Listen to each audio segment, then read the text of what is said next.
This is Comic Geek Speak, episode 1901, previews.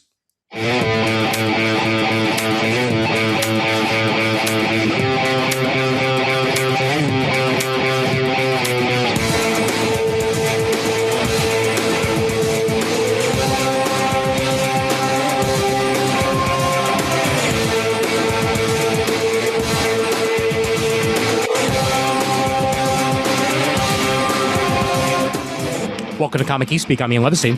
I'm Adam Murdo. And I'm Chris Eberly.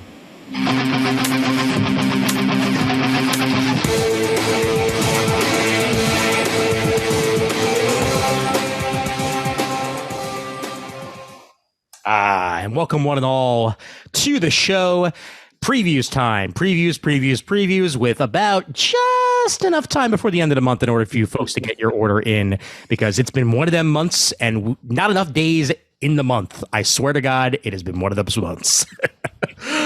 But it is indeed previews time for May.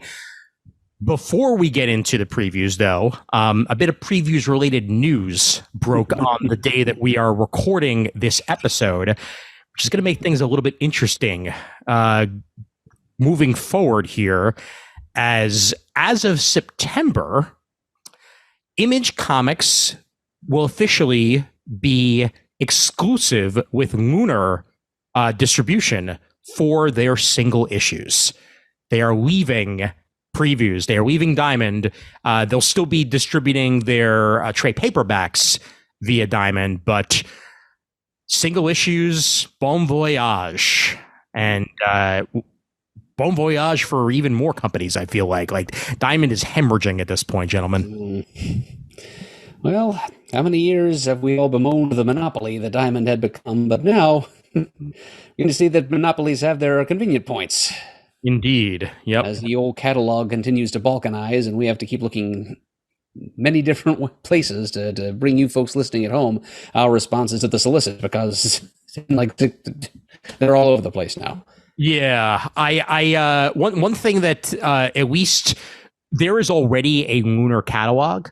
One of the reasons that we haven't been covering that specific catalog on the show, though, is that, and I was talking to Chris about this before you got on the call, Murd, is that most of the stuff that Lunar distributes at this point is also distributed by Diamond.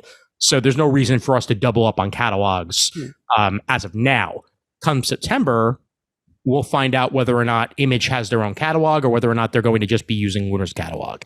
And if that comes to that, then I think what we might wind up doing as a show is just go to Image for Lunar, and then we'll continue on as if we do, with DC and Marvel and what have you. But 25 plus years, man, and Image now saying bye-bye and switching themselves off to a new distributor. And I agree that the parity is nice, that it's now splitting out a bit, but we'll just have to see how it goes here distribution wise and whether or not it goes smoothly as well with the transition. I have to say that having dealt with Diamond for 18 years as a retailer, which was an utterly dreadful experience, I weep no tears here. Fair enough. And I mean, Murd has a valid point. Obviously, if you're a consumer, you got to juggle more catalogs. But I can tell you from my perspective that dealing with a monopoly was awful. Yeah. There were some very nice people who worked there who did the best they could when I would deal with the company. And I've said this before. Diamond was no friend to comic shops, and its payment terms were horrific. And not in the reality of the business at all. Right. So now now it may very well be catching up to them. Choice is usually a good thing. Oh yeah. So, and I was, in all the years I was a retailer, and there were no choices at all, and that was reflected in what you were dealing with. Sure. So, no tears shed here. My one question, and I mean, we won't know about it until it actually winds up coming down to September and beyond, is will comic shops be looking at a new catalog? Will comic shops actually be paying attention enough to be ordering outside of what their own customers are telling them that they would like ordered that month?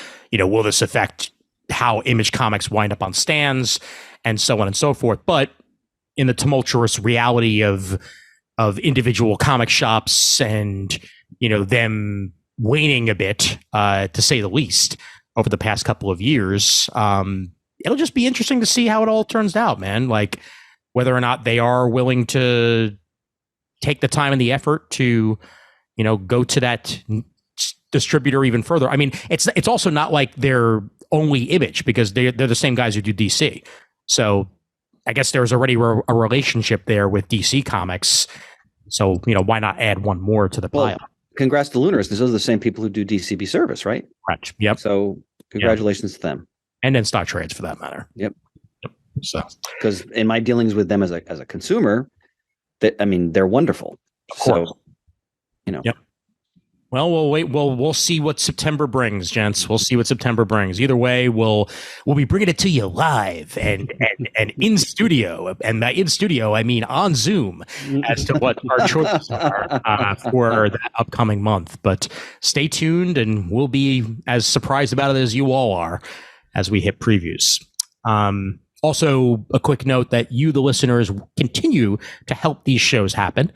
And we thank you so much at patreon.com/comicgeekspeak.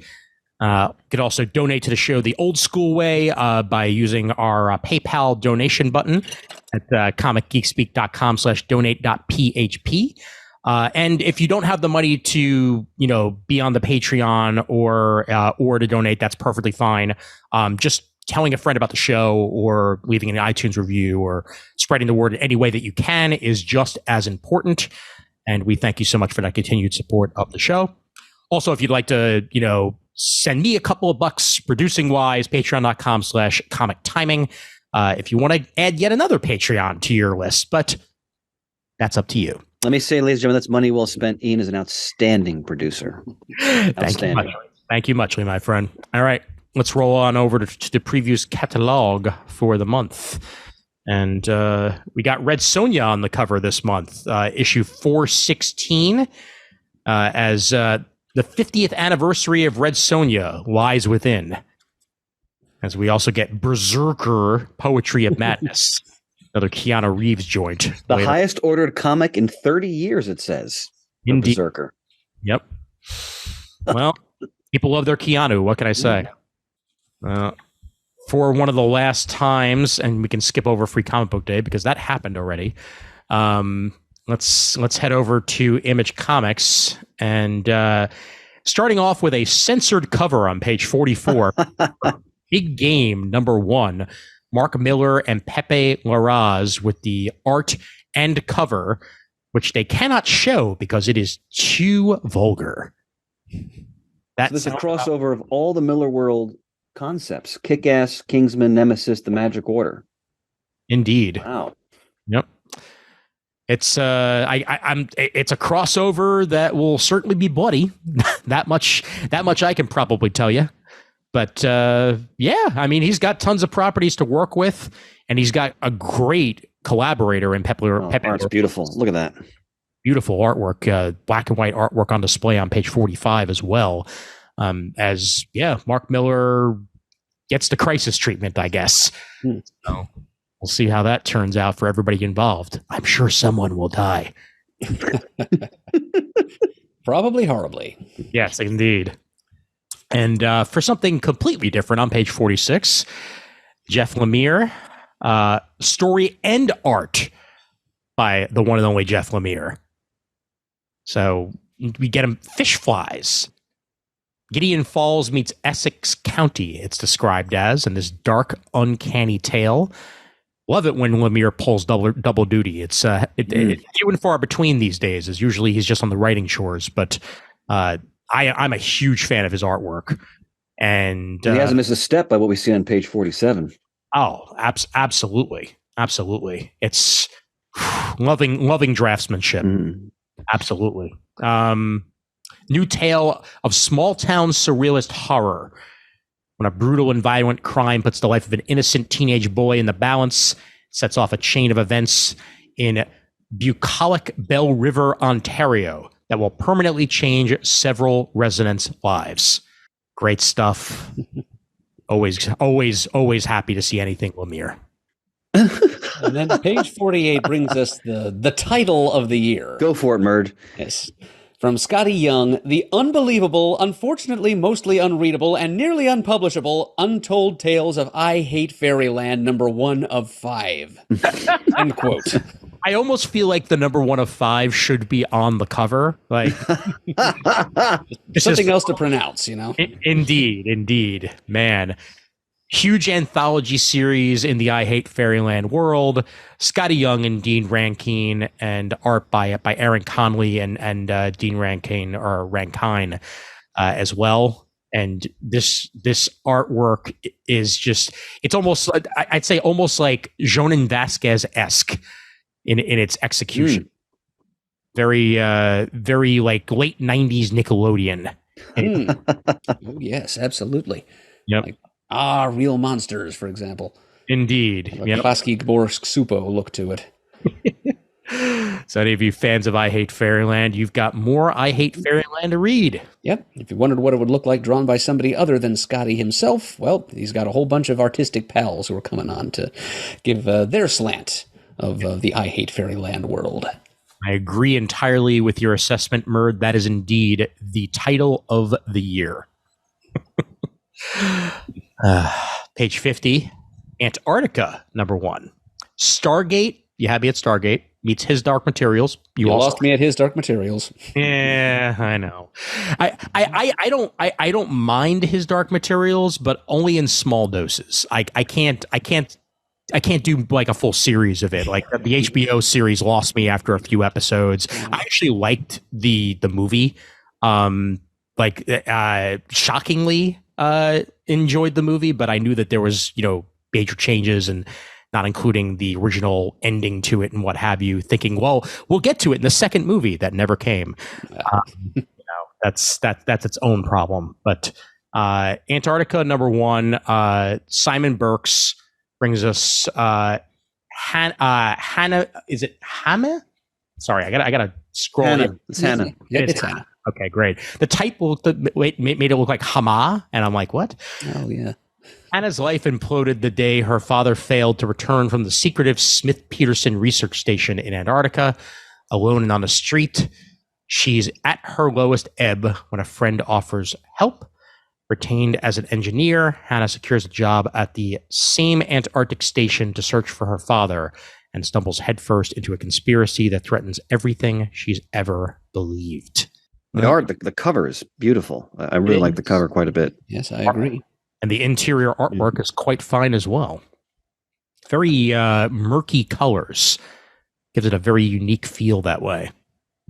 Stories that deal with like sci-fi conspiracies often are either really innovative and thrilling, or they're just derivative and you've seen it 100 times before. So agreed. We'll have to see how that plays out. Which one will this be? Stay tuned.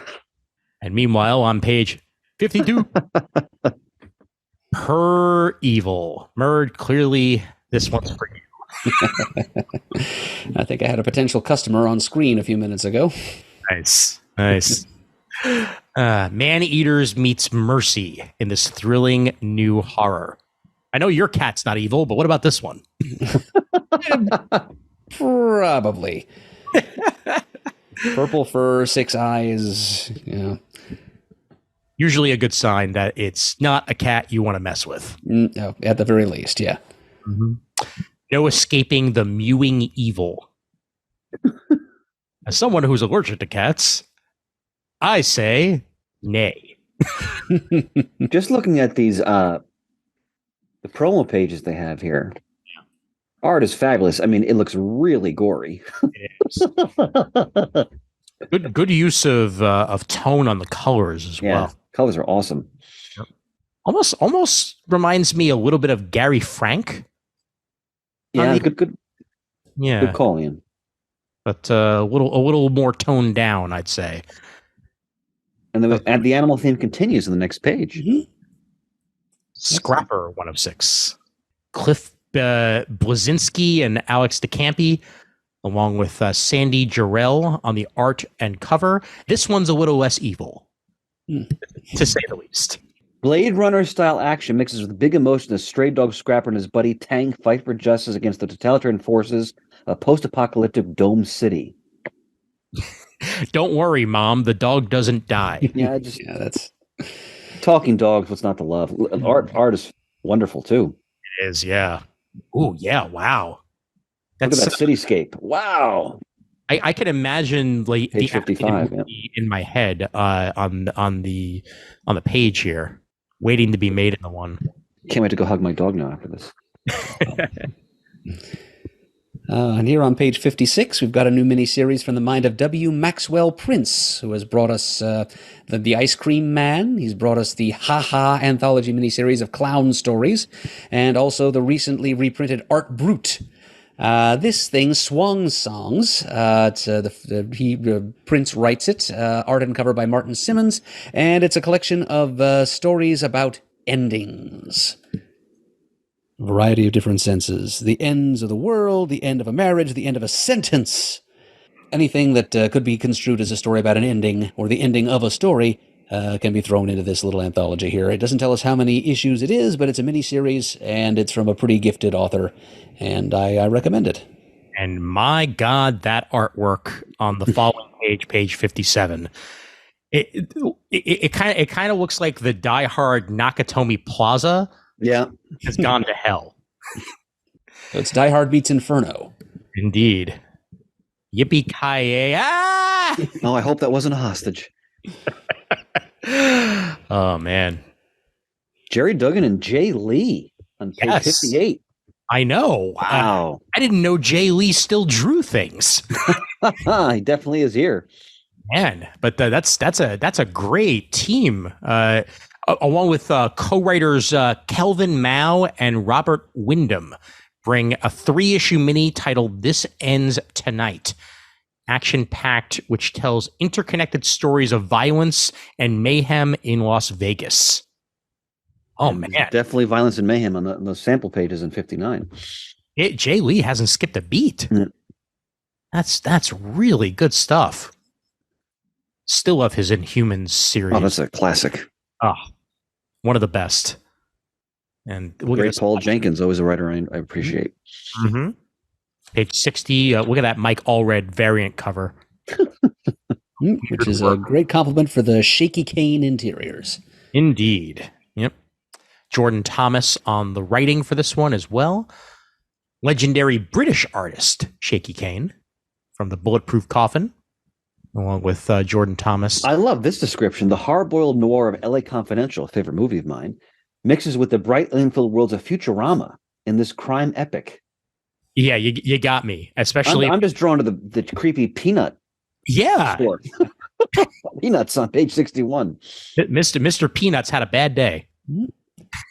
And as has the foul-mouthed cigar-chomping pigman underneath him. Yep. I also can't help but notice the eye symbol here looks oddly like the CBS logo, whether that's intentional or not. All on page 61 for that, if you're looking for it. Madcap Insanity.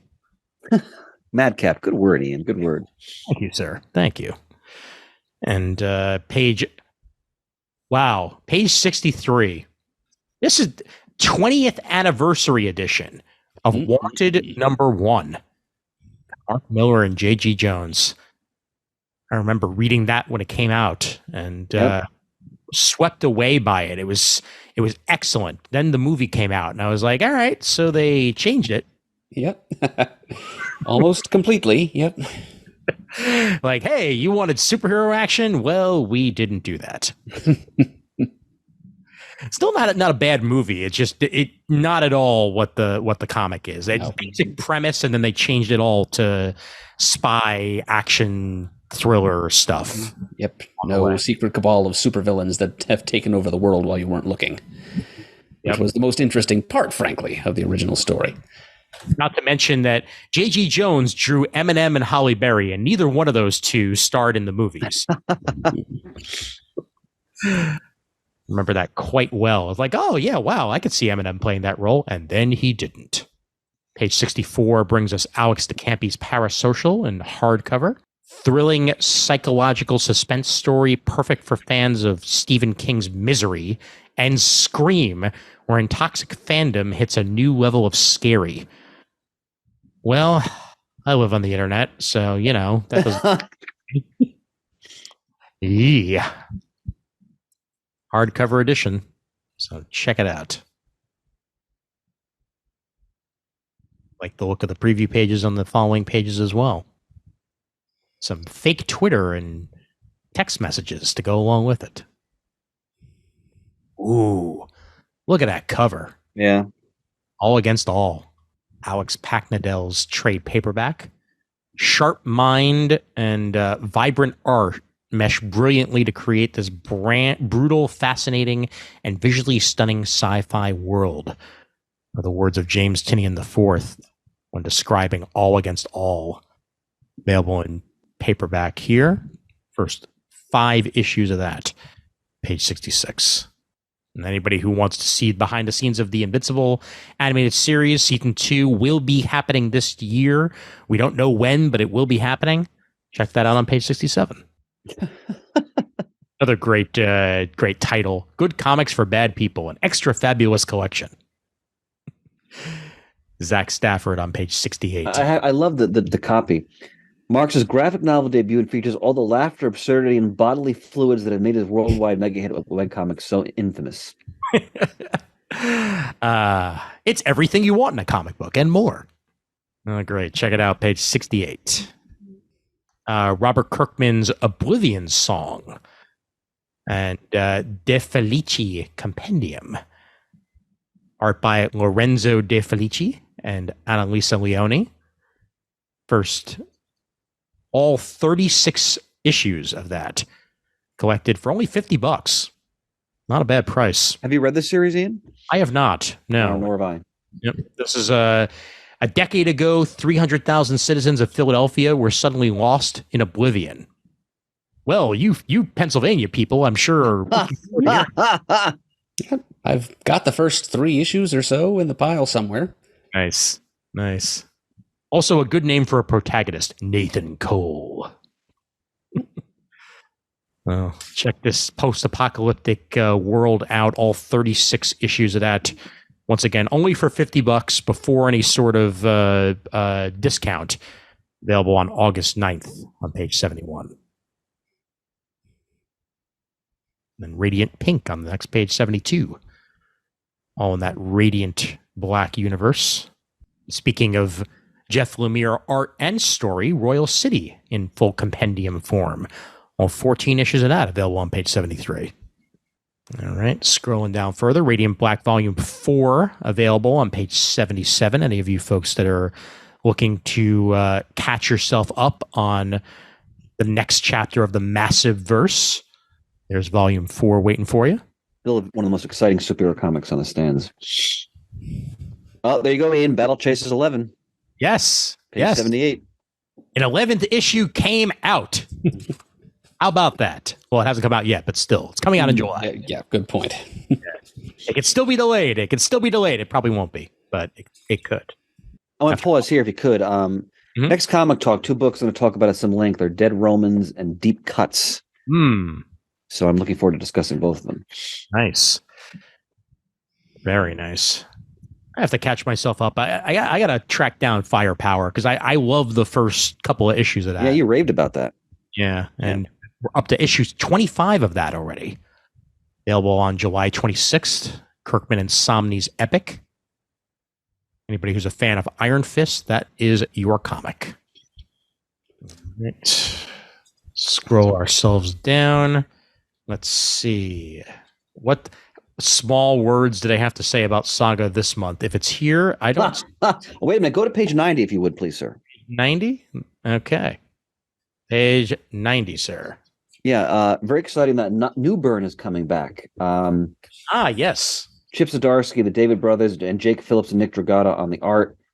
The first 8 issues of this, which is collected in trade, is a superb crime story about a former police detective who now acts as an arbiter between the different families of the underworld, and how they all give him a sense of neutral status. We can solve their various internal disputes.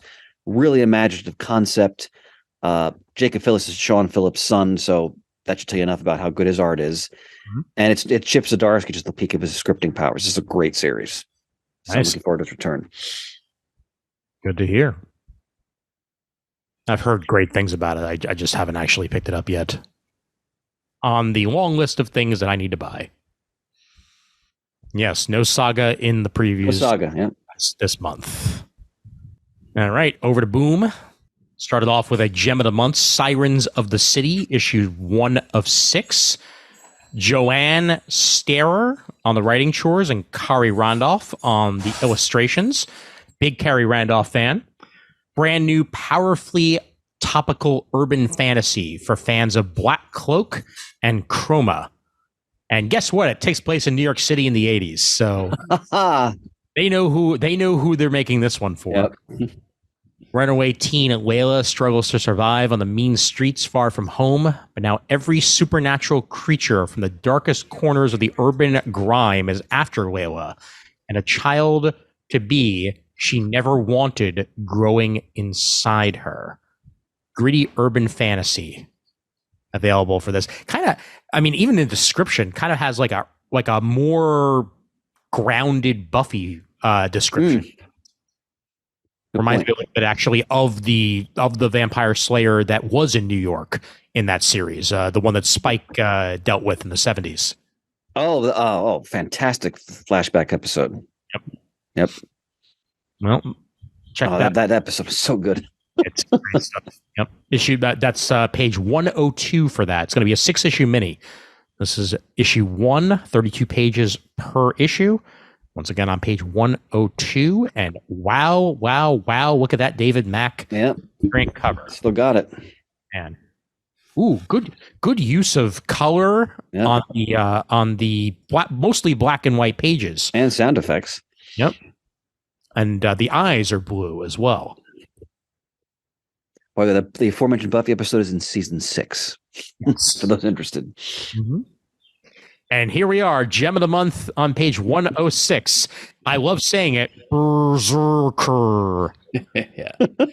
Mouths are bogus. I would sing the song from Clerks, but this is a family program.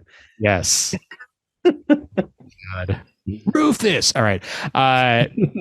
Poetry of Madness, number 1. Keanu Reeves, written by Steve Scroce, illustrated by Steve Scroce.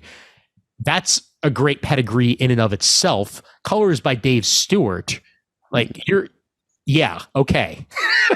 It's another one in the Berserker world, as I once again have to zoom in order to see this because this PDF doesn't believe in actual readability this month. The sea of gone and devastation awaits as B, through a faithful chance encounter, safeguards the advanced and ancient realm of Atlantis as its unstoppable protector. But a sticky king serves as a symbol for the rot inside, as the security and bliss created through B's violence is shallow. The cracks created by a secret cult might spell a monstrous end for the legendary city, one beyond even B's ability to save. They're going to make this into a movie or what? Like it's the bones are there, and it's created by Keanu Reeves. So his armor is reminiscent of the armor worn by Dracula in the Gary Oldman film. Good pull. Good pull. The beginning. Yep. Yeah, I mean, whether Keanu's playing the lead or not, this seems like it's going to be something eventually. It's been doing really well for Boom, and I'm happy to see more in the universe. To have a pedigree of Steve Scroce behind it as well certainly helps matters. Look at the designs too. Yep, great artist. Very, very good stuff. And now for something completely different on page 110. Alice Never After. New twists and turns into the darkest corners of Dan Panosian's Wonderland. As Dan Panosian on the writing chores, Giorgio Spalletta, and Dan Panosian on the illustrations. A much darker take on Alice in Wonderland for you folks here on page 110. Dan Panosian, no slouch, and giving us some more comic book work here in a 5-issue mini. Man, look at that cover there too. Whew. Wow, those eyes! Holy mackerel! Oh, and the use of color too. All right. Power Rangers Unlimited Hyper Force #1. Had you told me 10 years ago that Boom would be able to breathe this much life into the Power Rangers in comic book form, I would not have believed it. And lo and behold, they have done that in spades. And this is a team that's only really existed in the comics that they're bringing back here for this Unlimited. 30 years, Ian. 30 years, it says. 30 years. Yep. A special on Netflix was just released about 2 or 3 weeks ago with some of the original cast members and or like Power Rangers from the Mighty Morphin era regathered together for a 30th anniversary special. That was the right amount of cheese. And this is giving life to the Power Rangers world that it hadn't had in many, many years for me. Page 114 continues that. Melissa Flores and Megan Camarena with Federico Sabatini on the artwork chores. And a soft cover that I may have to buy. Mighty Morphin Power Rangers, Teenage Mutant Ninja Turtles. Look at that art. Dan frickin' Mora. Dan Mora. Wow. Yep. Ryan Parrott on the writing chores. I've seen some of the interiors in this and some of the like wild mashups between Turtles and Power Rangers going on. Like, yeah, this is just fun. A lot of Ninja Turtles Zords running around. 117. Yeah, right. Anything else in Boom for us, Jen? Go to page 131, please, brother. Excellent. Will do. Here we are, 131. So this is a graphic novel adaptation of Kurt Vonnegut's classic novel Slaughterhouse-Five, which is based on his time as a U.S. POW in the German city of Dresden during, depending on your perspective, the infamous or famous bombing of that city by the Allies in the winter of 1945. Have you guys read Vonnegut? A little bit. A little bit, yeah, same here.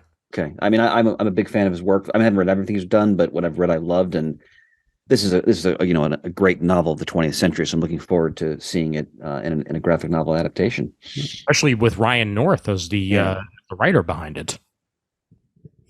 Or Vonnegut uses really quirky, dark humor, science fiction, all kinds of things to explore often very unpleasant truths about the human experience.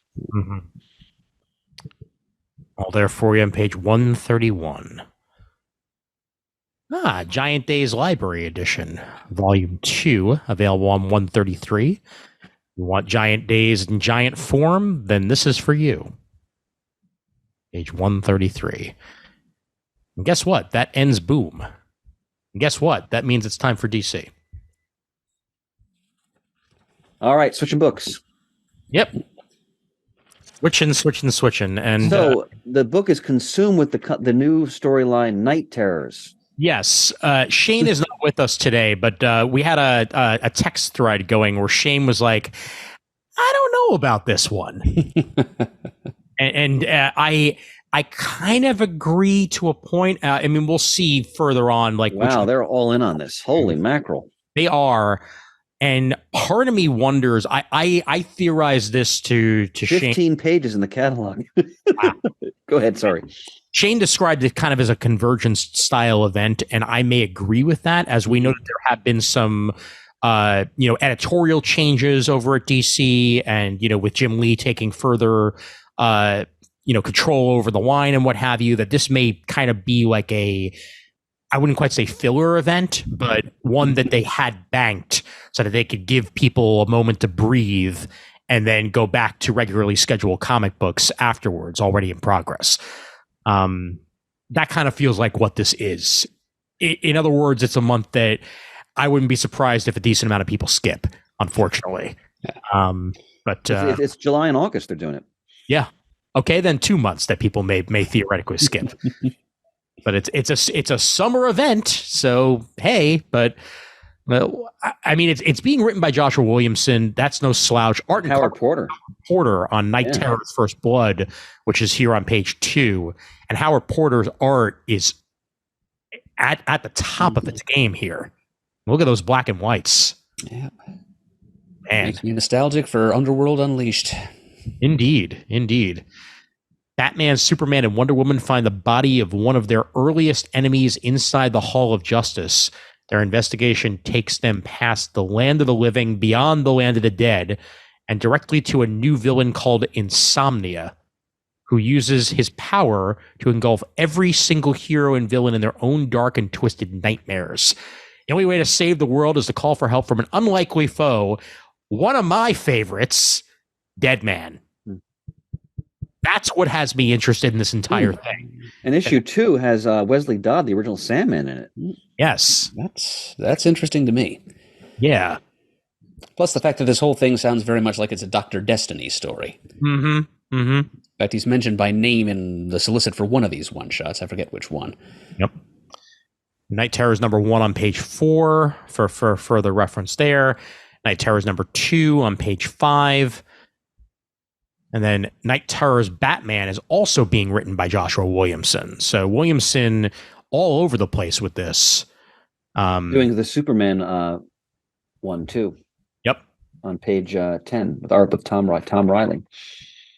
But again, all the more reason why I feel like that this is the event to let people catch up to themselves.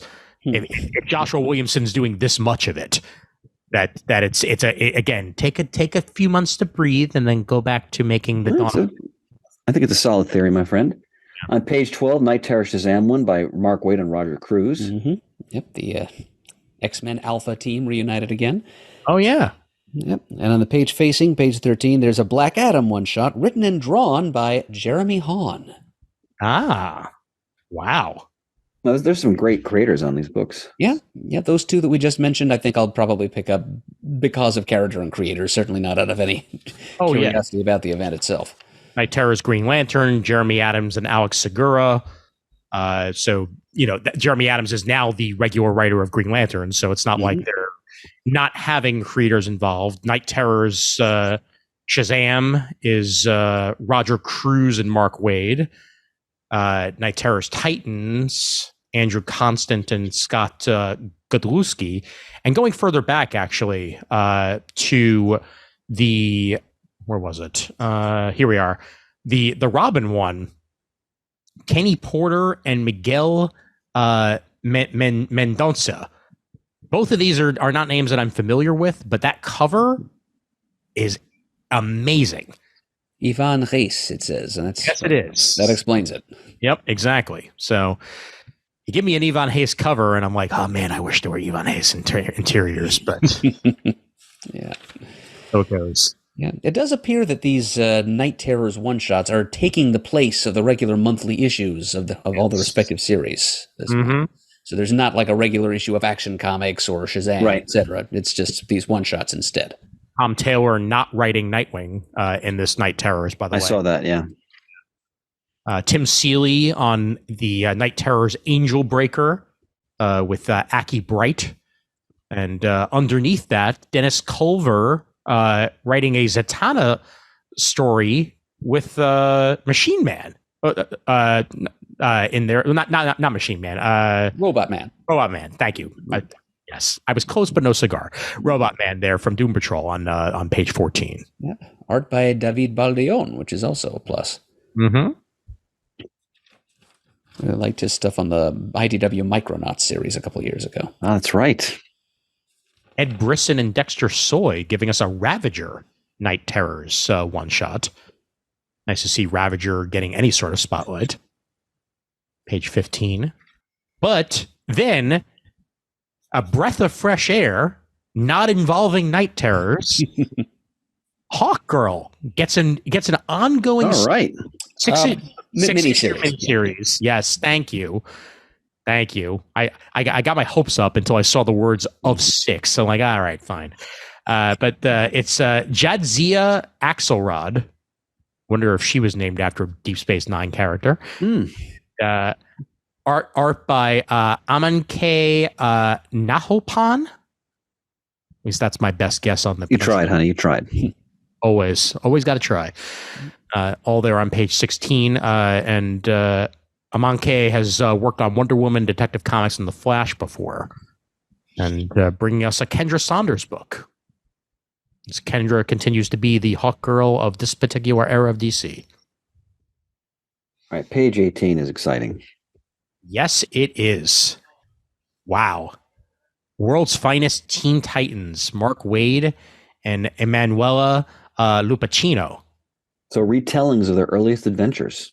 Mm-hmm. With Bumblebee. Retellings of their earliest adventures with a character that wasn't in their earliest adventures, but now is. I mean, sure, why not? It's Mark Waid. I just have faith.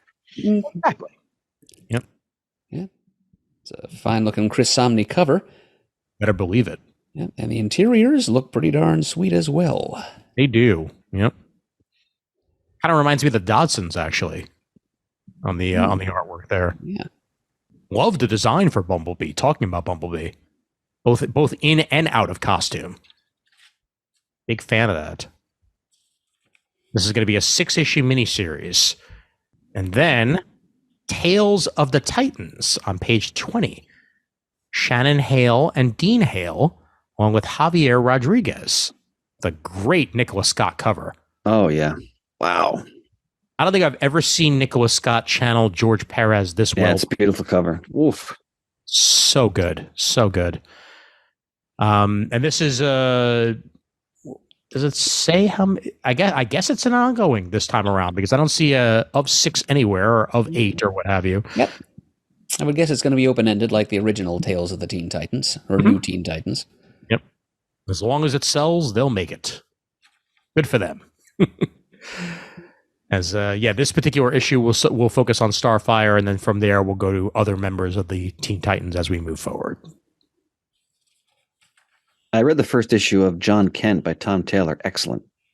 Anything Tom Taylor is going to be really good. Yep. The Super Sons are reunited and up against the entire world of injustice.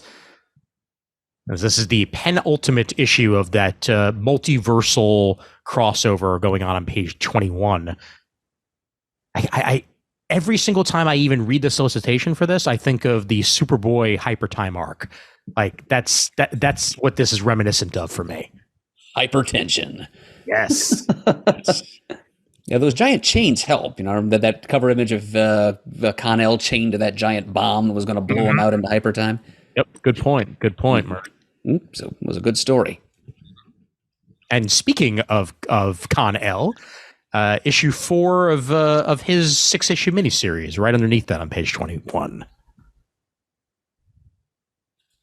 And Michael Dorn continues to not be a merry man in his series of Steelworks, issue 2 of 6, right underneath that on page 22.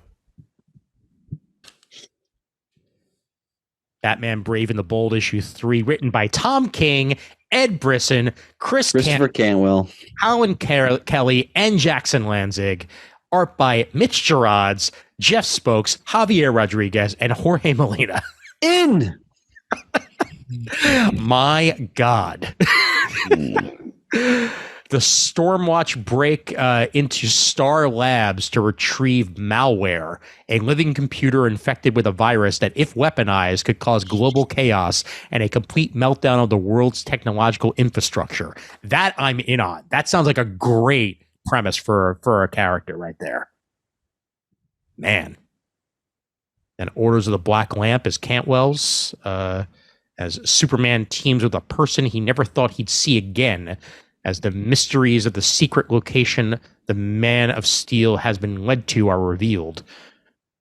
And the Batman Black and White tale would be Colin Kelly and Jackson Lanzig.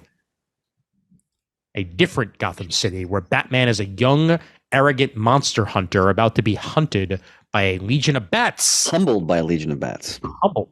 Thank you. It's small print, honey. Yeah. First hunted, then humbled. Exactly.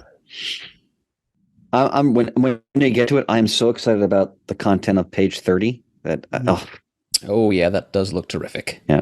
Let's see. Oh, you know what? Before we get there, Yep, Shane would want us to mention this. Yep. yes, you better believe it. The sequel to the smash hit Batman Beyond Neo Year begins. Great cover. Batman Beyond Neo Gothic, #1. Colin Kelly and Jackson Lanzig. Art and cover by Max Dunbar. I got to read the original because this I'm a huge Terry fan and I haven't read enough Batman Beyond recently. And this looks like it's just going to be another great dive into the character here. As he'll have to go underground, led by a mysterious splicer named Kyle the Catboy, to find the children and confront the city's buried sins. What happened to the green of the city? What happened to magic? And what villains never left old Gotham? There's an old New York and there's a new New York. Mhm. Old Gotham and new Gotham. Page 28, Harley Quinn, black and white and redder. Shane, Kevin McGuire art, Yes. And Chip Zdarsky on the writing. among others. Yep. Oh, among others. Yeah, this is giving the Batman black and white treatment to Harley Quinn with a nice anthology book here on page 28. And the use of color that they are using is being used very, very well. Here we go. Page 30. Wow. Wow. Superman, The Last Days of Lex Luthor. Mark Waid, Brian Hitch. In. 3-issue maxi series. Wow. 48 pages per issue here in a prestige format. Oh, Man, I'm gonna wait. I'm gonna wind up getting. I'm gonna read it digitally, but I'm gonna wait until it's all collected because I need this in hardcover. well, I'm going to read it in floppy, then get the probably if it's that good, get the hardcover too. I'm going to read the copy. Superman learns Lex Luthor is dying, and he wants the Man of Steel to help him find the cure for whatever is causing his rapid decline. That's enough. Mark Waid and Brian Hitch doing a story like that. God, and this is immediately an iconic Superman image. This cover here, beautiful. Yep. Just the use of color alone. This is really exciting. Man, and the following pages, man alive. Yep. Look at how commanding a presence Brian Hitch draws Superman As he should. Yeah. And look at Luthor's smirk on the bottom. Ah, yes. column. That's the essence of the character. Absolutely. Intellect and ego Mm-hmm. towering enough to stand up against the Man of Steel. Man. Wade can write a good Luthor story. That's really exciting. Yes, he can. Sandman Universe Special Thessaly. On #1, James Tinian IV, art by Maria Lovett. On page 32. Further diving into the Sandman universe. Peacemaker Tries Hard continues to have great covers. Page 34 for that, issue 3. And the Murd, I forgot. I'm sorry. Ian. Was Peacemaker a Charlton character originally? He absolutely was. Okay, that's what I thought. All right. well, I'm sorry. no, please, well worth asking, Chris. Page 35, Batman and the Joker, Deadly Duo Deluxe Edition. Any of you that were waiting for this to be collected, Mark Silvestri's Batman Epic, both written and drawn by the master craftsman on page 35. And this is a Joker manga that was brought over. Joker One Operation Joker, Volume 1 by Satoshi Miyagawa and Keisuke Gatowo on page 36. Yeah. Batman has accidentally been regressed to infancy, and the Joker is going to try to raise him. I'm sure that's a what could go wrong? Everything. you don't have dead parents. Boy. I'm your parent. Oh man. No, and there's more on page 37. We've got a Superman chain restaurant comic here. I am buying. I am reading all this shit. Like, I'm reading Superman versus Meshi because a Japanese, foodie comic starring Superman. That sounds like it could be fun. absolutely, it's hungry work being Superman. I agree entirely. That's great. Pull up a seat and dig in as Superman does battle with lunch. And then Batman Justice Buster, right underneath that, Volume 1, battles a new high-tech threat. Available in the United States for the first time. All that on page 37. What say we on Batman Wayne Family Adventures, Volume 1? That's quite a food fight. Yes, it is. See, food all over the place. This by CRC Payne. And then art by a bunch of different people. Starbite, Maria Lee, Lon Ma, and No Alfred to clean up all the messy food. Yeah. Nope. That's going to be all up to the kids, I'm sure. Collecting the first 25 episodes of Webtoon's Eisner-nominated series, optimized for a brand new reading experience in print. So this is definitely digital first. Yes, indeed. Yep. As is the Vixen NYC publication on the next page. Mm-hmm. Both of these were well regarded when they were coming out, and I know that that was huge at the time when DC announced that they were going to be putting stuff up on Webtoon, because Webtoon is the premier place for kids to read their comics these days. Most people go there first. They're not pirating stuff, but I'm not going to get into that. No, Gotham City Year One. Oh yeah. So I just finished reading this series. Tom King, Phil Hester, tremendous crime noir, Slam Bradley, very old, recounting to Bruce Wayne as Batman the origins, the dark origins, the sordid origins of his family in Gotham City. It is Tom King at the top of his game. This is a fantastic noir story. Can't recommend it enough. Phil Hester artwork. I mean, come on. Then right underneath that was our pick for Best New Hero,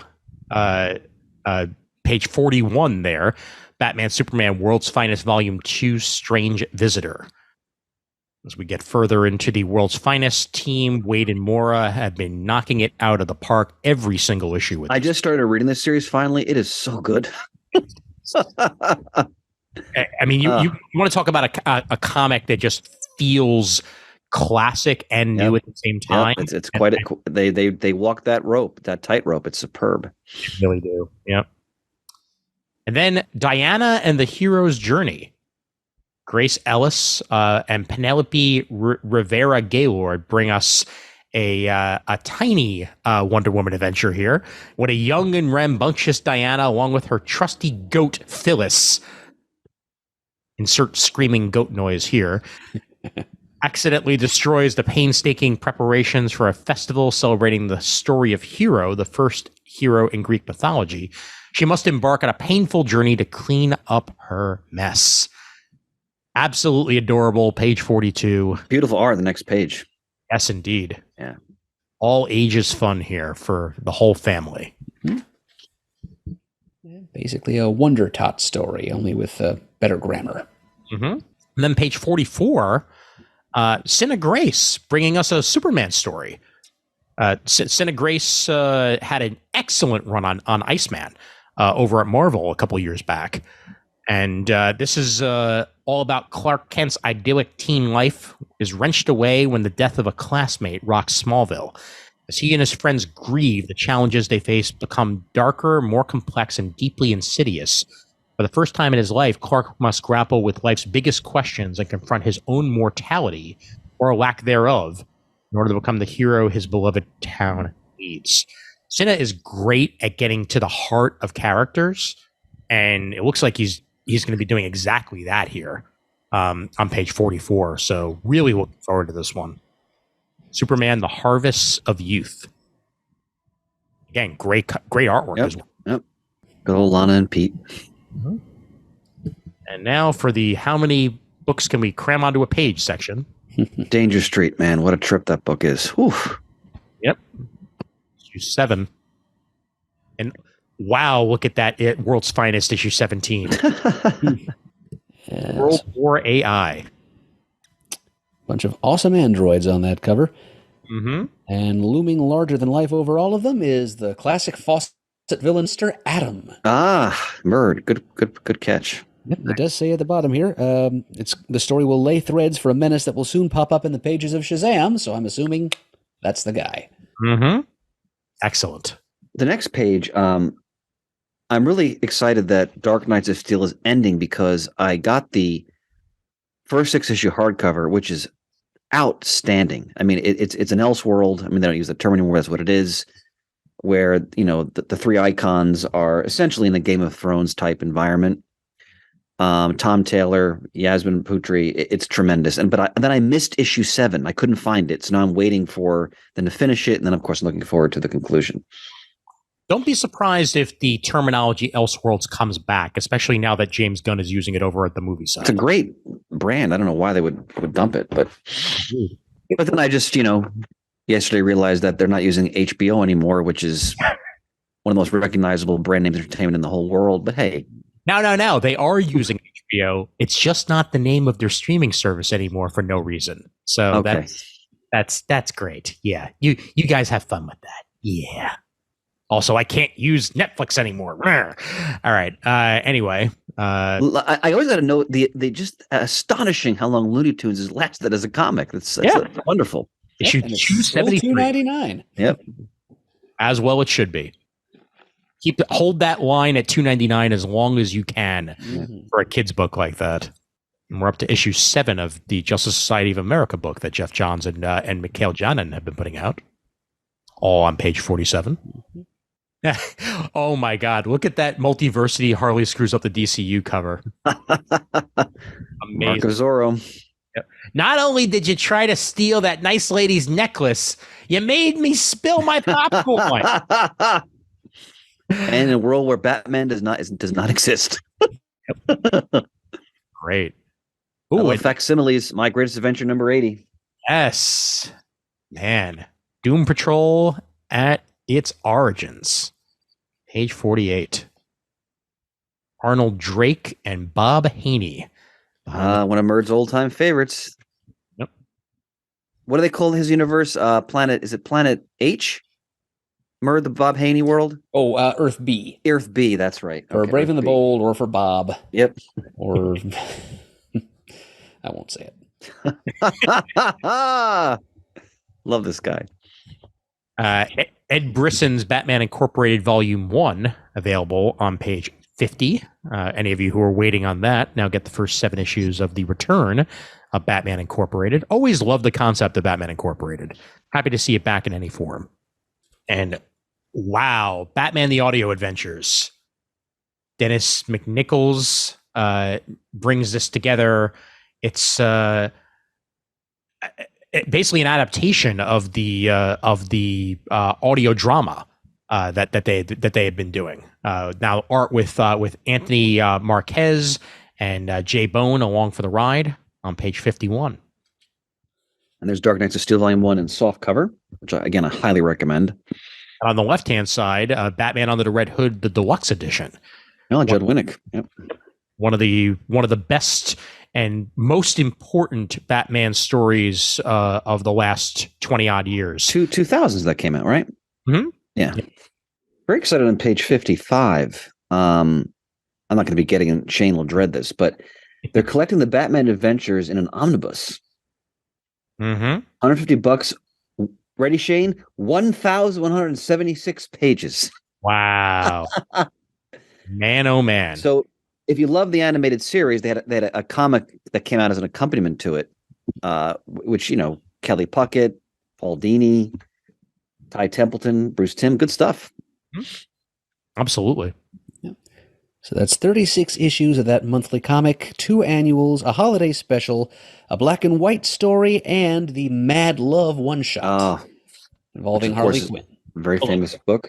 Let's also focus on, for the first time ever, the never-before reprinted comic book adaptation of the animated feature film Batman Mask of the Phantasm. Never before reprinted. Wow. Oh, I didn't know that. Yeah. I had no idea they ever even made that. No, I remember that they did, but I didn't know they. Oh, wow. Yeah. And next to it, one of the all-time greats, Elseworld Superman Red Sun, a new edition. Mm-hmm. Yep. And that closes out DC. All right. Onward to Dynamite and a huge 50th 50 anniversary. years of Red Sonja. Yep. Page 137 brings us a new Red Sonja #1. I love the icon of her raising her sword and a tankard of ale in celebration. Oh, yeah. Or mead or whatever it is. But Now I think back to those great Frank Thorne drawn stories of the 1970s. It makes perfect sense to have a new issue 1 to celebrate the 50th anniversary. In fact, there they have the classic icon cover on page 141, Frank Thorne. Yep. 50 years. Great interior artwork to go along with that first issue as well. Then Adventures of Red Sonja omnibus hardcover. Roy Thomas, Frank Thorne, and more involved on page 146 with that classic Red Sonja action. Oh, yes. That one's 648 pages for $100. Thorne's stuff is great. You're right, though, Ian. The interior art is fabulous for the new book, though. Yeah. By Walter Giovanni. Wow. Really captures her. Yep. All right. Onward to a Gargoyles miniseries on page 157. Gargoyles Dark Ages #1, of course, written by the one and only Greg Weisman, with art by Drew Moss, as we return to the long-lost era when humans and gargoyles lived in harmony. Superstition and the sword ruled, but in a world ruled by superstition and the sword. Oh, they said it. They said it anyway. Damn it! Monsters come in all shapes and sizes. Forces of evil from both outside and within are threatening to destroy this precious peace, with consequences that will reverberate down through the centuries and into the present day. The history of the gargoyles begins to be told here. And Dynamite brings it to you, and man, oh man, the gargoyles have never looked prettier with this artwork here. Drew Moss, great job. Great job. Not typical animated gargoyles artwork, but he really captured the characters. Ah, yes. Behold, the Justice Ducks. Page 166, Darkwing Duck #7. But Darkwing's got that whole I work better alone thing going on. Yeah, well, you're going to work with the team, whether you like it or not. It's only a matter of time. Mm-hmm. Yep. All right. Here, Gargoyles Here in Manhattan trade paperback. Now, this is the first collection of the all new tales. So this collects the first 6 issues of that brand new Gargoyle series, and I think I am going to wind up getting these so that they go right next to my SLG Gargoyles collections on my shelf. Love those old ones, and got to get some new ones to go along with it. Look at that J League alternate cover. Oh, wow. My God. Wow. Page 171 for that. Issue 2 of Kong the Great War on page 175. You know, recently I hadn't watched it in so many years, the original King Kong. Oh, it's still a damn good movie. Mm-hmm. Oh, Holds up, man. Holds up. Some of the best simple special effects you could possibly have. Oh, go back to that 007. Myrmidon. Okay. No, that's the last series was excellent. So yep. Philip Kennedy collecting Johnson. it. Yep. Great cover too. Yeah. Page 187 for that hardcover. And we are out of Dynamite. And lo and behold, when we're out of Dynamite, you know what comes next? Oh boy. Borscht Belt comes next? Yes, indeed. Brian Hitch's Ultimate Invasion issue 2. Of course, Jonathan Hickman on the writing chores. But we get double the Brian Hitch this month. DC got Superman and Return of the Ultimate Universe over at Marvel, issue 2. I cannot wait to see this. But that's my favorite image on this cover, is watching Illyana take on Thor. Hammer versus sword to be seen here. Great stuff. Page can you give me at least some sort of page number? Thank you. Page 4. Yeah. Zeb Wells and Ed McGuinness continue their Amazing Spider-Man arc, page 29. It's issue 29, that is, with a Disney 100 Captain Marvel variant that you shouldn't get because it's not a Captain Marvel comic. But yes. But look at it. Look at that Doc Ock on the cover here.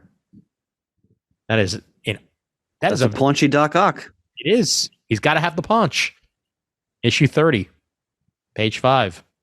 A special oversized issue of page on issue 31. So there's 3 Amazing Spider-Man issues solicited this month.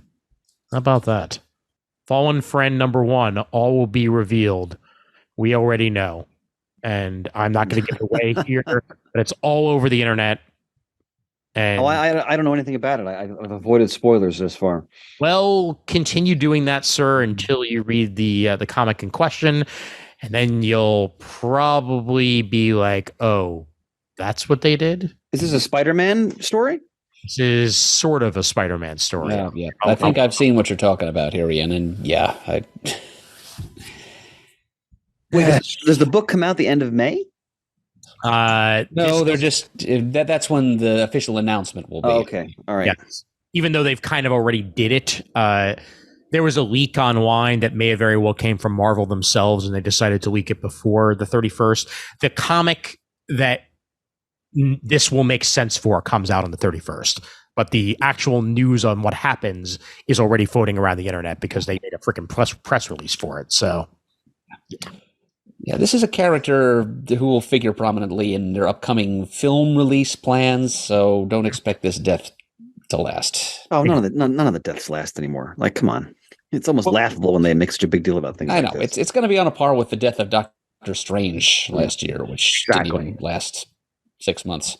Yep. We'll talk about it on next Comic Talk, because by then the issue in question will have come out, because I'm actually really upset with Marvel for what they did, but I'll talk about it more when we get there. You mean that the character's dying, or that's the whole way they're approaching it? The whole way that they're approaching it, the character dying, like I'm not happy. Plus, it also like kind of puts a damper on what they've been doing over at Amazing Spider-Man, because I feel like they might have had to shoehorn it in, but again, we'll get there. Meanwhile, page 9 makes me a lot happier. Marvel Age number 1000, a celebration of the Marvel Age of comics, and you are all invited, with written by everybody, with art by everybody. Best way to put it. Yeah. JMS, Dan Slott, Jason Aaron, Mark Wade, Rainbow Rowell, Steve McNiven, and Armando Annucci on the writing chores. Kari Andrews, Mike Allred, Alessandro Capuccio, Ryan Stegman, Jamie McKelvey, Steve McNiven, and more on the artwork chores, covered by Gary Frank. Man, pulling out all the stops for this one. And page 10 gives us a new Blade series. Really, really, really like that variant covered by Tom Riley. Yeah, well, he's a great artist. I'm really excited to see how they're going to handle Blade in the movie. Like, I'm looking forward to this. And that Elena Casagrande artwork for the interiors for this, perfect, absolutely perfect. Very cinematic, incredibly horror. Like it's staged like superbly well. And I like Blade's new outfit. I love me some facsimile editions. All right. Yep. We got Hulk 180, 181, the Wolverine's first cameo appearance and first full, and then, of course, X-Men 101, The Phoenix. Yep. I ordered last month the ASM 121 and 122 facsimiles. Not because, I already have them in trades, but so what? I want the original ads and all that stuff. Oh, absolutely. Yeah. Come on. They even have back cover ads in there that are still the same. All that on page 12 for you. Facsimiles are great. Yep. All new Marvel Now .1 facsimile edition. Wow. Okay. Okay, it's Kamala Khan's first appearance. Ah, yes. Good point. Yep. G. Will Wilson. Right, Marvel Now. Okay. Yep. That was not too long ago, but it was also too long ago at this point. Yeah, I remember when that happened. Oh, that happened a while back. Page 24. Captain America 750. Yes. Yep. Colin Kelly, Jackson Lanzig, Tochi Onyebuchi, J.M.D. Mateus, Gail Simone, Dan Jurgens, Stephanie Williams, and Cody Ziegler are all on the writing chores for this one, with artwork by Dan Jurgens, Daniel Acuna, Rachel Stott, Carmen Carnero, and R.B. Silva, and more. 750 issues, man. It's been a long, long run for Captain America, and good for him. Page 24. And the next page, Ann Ascenti's writing a Captain Marvel miniseries. Mike McCone cover. Always love to see his art. Mm-hmm. Yep. Paolo Villanelli on the interiors as well. Look at that Perez variant cover. Yep. It's 1970s all over again. Fantastic. Marvel Zero. Zeb Wells, Al Ewing, Jerry Duggan, and Jonathan Hickman. This is definitely one of those we're going to set the stage for everything that's coming next books. Page 28. A deluxe edition collecting Marvel's Gold 2023 Free Comic Book Day titles. So if you didn't pick them up for free on Free Comic Book Day, you can pay $7 for them all now. Yeah. Look on page 30 and 31. We have two what ifs written by two masters. Mm-hmm. What if Dark Spider-Gwen #1, Jerry Conway, co-written with Jody Hauser. What if Dark Looking #1, written by Walt Simonson, with a cover by Simonson. Man, Scott Eaton on the artwork chores inside as well. Wow. Man.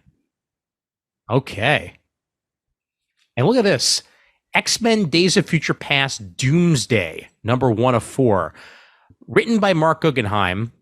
Artwork by Manuel Garcia. This is all on page 32.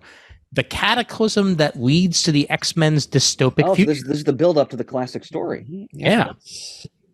It is to Days of Future Past what Rise of the Planet of the Apes was to Planet of the Apes. Yes. Well put, Murd. Yep. That variant cover by Stefano Caselli is fantastic. And that Rob Liefeld cover is a Rob Liefeld cover. You should work for the State Department, sir. What diplomacy? Yes. It sure is by Liefeld. That's all. I'll leave it there. We get our Hellfire Gala for 2023 on page 34. Jerry Duggan on the writing.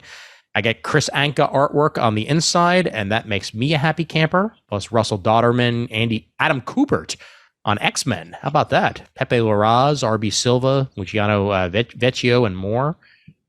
That anniversary variant cover by J. Scott Campbell is actually really good. What is meant to be mutant-kind's biggest night becomes their biggest nightmare as the fall of X begins. Yep. All right. We may be getting to the end of the Krakoa saga from the looks of it. We always anticipated would not end well, and let's see how if that bears out. Yep. We shall see. Pog your pog for hire. Wow. They wanted to tongue twist me, and they sure did. Jerry Duggan, X-Men 24. Hired for the dirtiest of jobs, a deadly mercenary comes crashing in the X-Men right at their most vulnerable moment. But not just any mercenary. Finally, the breakout fan favorite from X of Swords, Pog your Pog returns. You know how to defeat a Pog, right? You need a slammer. He's back in Pog form. Thank you. Throw that Pog your Pog in the slammer. There you go. Page 36. Any of you 90s people will know exactly what I'm talking about. God. People born after that will be like, what the hell is a Pog? I had forgotten about them until you just mentioned it. As Murd made the, it's back in Pog form. If not for The Simpsons, I would have forgotten about Pogs by now, because that line will always be in my head. It's Alf, and he's back in Pog form. Oh, yes. So page 38, we've got this X-Men Before the Fall Sinister 4 one-shot, written by Kieran Gillen, art by Paco Medina. DC, we're going to see your 3 Jokers and raise you 4 Mr. Sinisters. Yep. And you know how the one we know has a little diamond emblem on his forehead? Well, the other 3 here have a spade, a club, and a heart. It suits him. Ba-da-ba-ba-da-ba. Somebody else doing the Borscht Belt humor for once. Thank you. Let's all be good to our waitresses. Indeed. Tip them well. Suddenly, Ian, I'm like picturing you back in time on the Gong Show, and you've been eliminated by the guy with the bat on his head. I have gotten more gongs than anyone has ever been gongs. Trust me. Page 39. Can Alan Davis just draw the whole damn thing, please? Yep. Storm number 3, but it's Andesenti writing Storm with no slouch to Sid Kotian. I'm sure the artwork is fine. It's just, damn, that's a fine Alan Davis. Look, props to Andesenti getting work a couple times over. This guy, that's great. Yes, absolutely. And hey, all you Doug Ramsey fans out there, and you know who you are, take a look at page 41 and Immortal X-Men number 13, also written by Kieran Gillen. And there's Doug right there. He's acting as the voice of Krakoa. Right. It's time for Krakoa to speak. Mm-hmm. Mark Brooks cover, absolutely gorgeous. It is. Finish up the Stephanie Phillips Rogan Gambit miniseries, issue 5 of that coming out, and issue 5 of New Mutants Lethal Legion out this month as well. Charlie Jane Anders writing that. All that on page 42. X-23's Deadly Regenesis miniseries concludes on page 43 as well. X-23 versus the Kingpin? Okay. But this is the one, though. Page 44. Oh, dupe. Yeah. The excellent issue 5 of 5. The conclusion of Milligan and Allred's long-running X-Statix adventure finishes with the excellent issue 5 of 5. All hail your new god, Zeitgeist. Page 44 also, look at that cover to X-Force number 42. Is it just me, or did Doomsday and Mr. Sinister merge? Huh. Well, it's a Nimrod. I know, but like that immediately, that's like with the emblem. Now you're right. Bone protrusions and everything, like it's Nimrod, but he's Nimrod to the extreme, and Hank McCoy has to deal with it. Now, attention retailers. I wouldn't normally read this page. Realtors, either way, doesn't matter. Potato.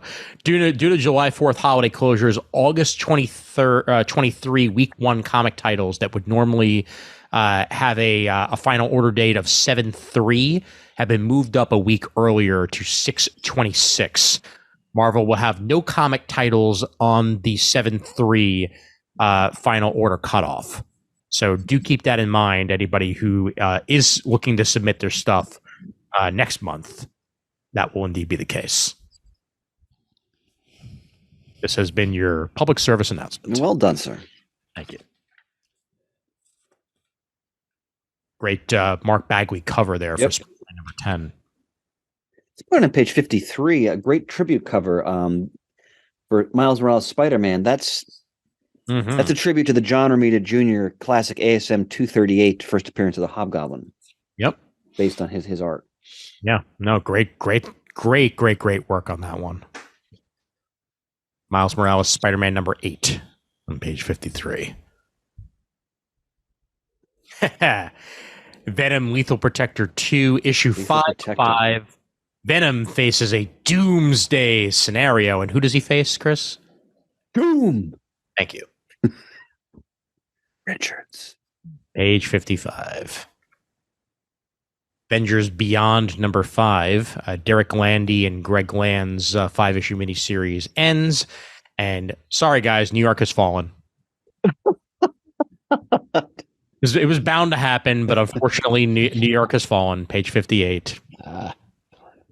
I know, nothing we can do. Even though the Beyonder's involved. Once Yeah, again, does he have his perm I hope he has his perm, and I hope he already knows how to pee. and his Because big shoulder pads? yep, he better. He better. The Moon Girl and Devil Dinosaur animated series has done a terrific job with the Beyonder, by the way.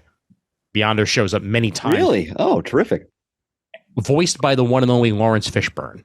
Oh, he's a big comic fan. He is, yep. Great. Murd, did you order the Warlock Rebirth by Mars and Lim? I've picked up the issue number 2 just came out today, so I got that off the rack. Nice. Did you read 1 yet or no? I looked through it. I want to know what the deal is with this Eve Warlock character, and I want to know if Ron Mars remembers that there already kind of was a female Warlock. Her / Kismet / Aisha, so on. Is Eve the character they took from the movies? She was called Aisha, so that's based on her. Okay. Yeah, so I don't know where this Eve Warlock is coming from. I hope that I hope it just didn't slip his mind that something like this has already been done in continuity. Well, hopefully it did not. And the cover for Groot issue 3 of 4, Dan Abnett returning to the Groot character. Yeah, that's just perfect. Also guest starring Marvel and Yondar, who I'm guessing is some relative / ancestor of Yondu. Mm-hmm. All there on page 60. Wedding bells are ringing in Doctor Strange number 5. Ah, Clea. Mm-hmm. Umar's getting married. Oh boy. You gotta love those dark dimension fashions. You also don't always see a Alex Ross cover with that many characters. Yeah. Oh, look at the mindless ones. Oh, what a cover. Wow. Do you recognize the groom, Chris? That helmet rings a bell, Murd, but I can't place him. Please enlighten me. I was hoping you could enlighten me. Oh, okay. I mean, that's a very Ditko-like helmet because he designed the original Dark Dimension, but it is indeed, yeah. Well, I guess we're going to find out together. And you folks listening at home can tell us on the forums or at the Comic Geek Stream Supergroup. The Cantwell Hellcat series. Yep. Issue 5 of 5. Finishing it out. Is it my imagination, or is that an Avengers Forever tribute cover? Like Immortus dividing like Vision and Human Torch. Good pull. Oh, Murd. Damn. Very good poll there, Murd. Yes. Man. Accept no substance, ladies and gentlemen. Adam Murdo. Damn right. Patsy has been transformed into demonic Hellcat. All right. Move it down into Clobbering Time, issue 5 of 5. Steve Scroce finishing out his Thing miniseries. And the first annual in Jatson Lanzig and Colin Kelly's Thor run. Enter Mythos, page 69. All right. As Guardians versus a cosmically empowered MODOK. Yeah. Looking forward to the next Rainbow Rowell She-Hulk trade, Ian, because I read the first one in your recommendation, loved it. Yep. So that Jen Bartel cover, the fact that I know it says that it's not the final art, but if they do stick with it could be the forest green background, awesome. The fact that it still pops with all that green is just masterful.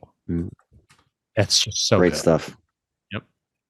Scoundrel pushes She-Hulk to the limit. Apparently, Zdarsky's now winding down his Daredevil run, which I've only read a little bit of. Yep. Page 71 gives us Daredevil issue 13. In that run. Issue 4, Planet of the Apes. David Walker and Dave Wachter. Wow. Yep. Great cover by Joshua Cassara as well. I recently rewatched the original Alien film. God, that's still terrifying. What a film. Man. It's great. How about this, page 75? Dark Droids. Yep. Luke Ross, an artist I always enjoy thoroughly. Agreed. Charles Soule on the writing chores, cover by Lionel Francis Yu. Amazing variant cover. Yeah, it sure is. Our Christopher. Scourge of the Droids, a Star Wars epic like you've never seen before, starts on page 75. Yeah, I could go for a good droid story. Mm-hmm. It's a trap. On Mon Mothma, page 76. Alex Segura on the writing, Matt Horak on the artwork. I had the thrill of watching Jedi when they released it for a weekend earlier this month. I didn't get to see it then, but I'll still never forget getting to see all three of the original Star Wars. Yes, they were the special editions, I know, but all three of them at the King's Theater in Brooklyn, one of the original Wonder Theaters of the line, restored, and this was the first set of movies that were shown there since the restoration. Well, I'll do you one better. When I was the couple years I was attending University of New Hampshire. This is in the early 90s, before the special editions. In the student center, they played all three movies in a row, the original versions. Man. Nice. I have on my computer somewhere the despecialized editions that exist. Very painstakingly, they went from original masters and the laser discs and all that, and tried. I take it these are not sanctioned. Not at all. but they're full, if not 4K, they're at least 1080 restorations of them, and they're beautiful. They're absolutely beautiful. Star Wars Bounty Hunters issue 36. Great cover. And the classic trade dress variant by the one and only Jerry Ordway. Also fantastic.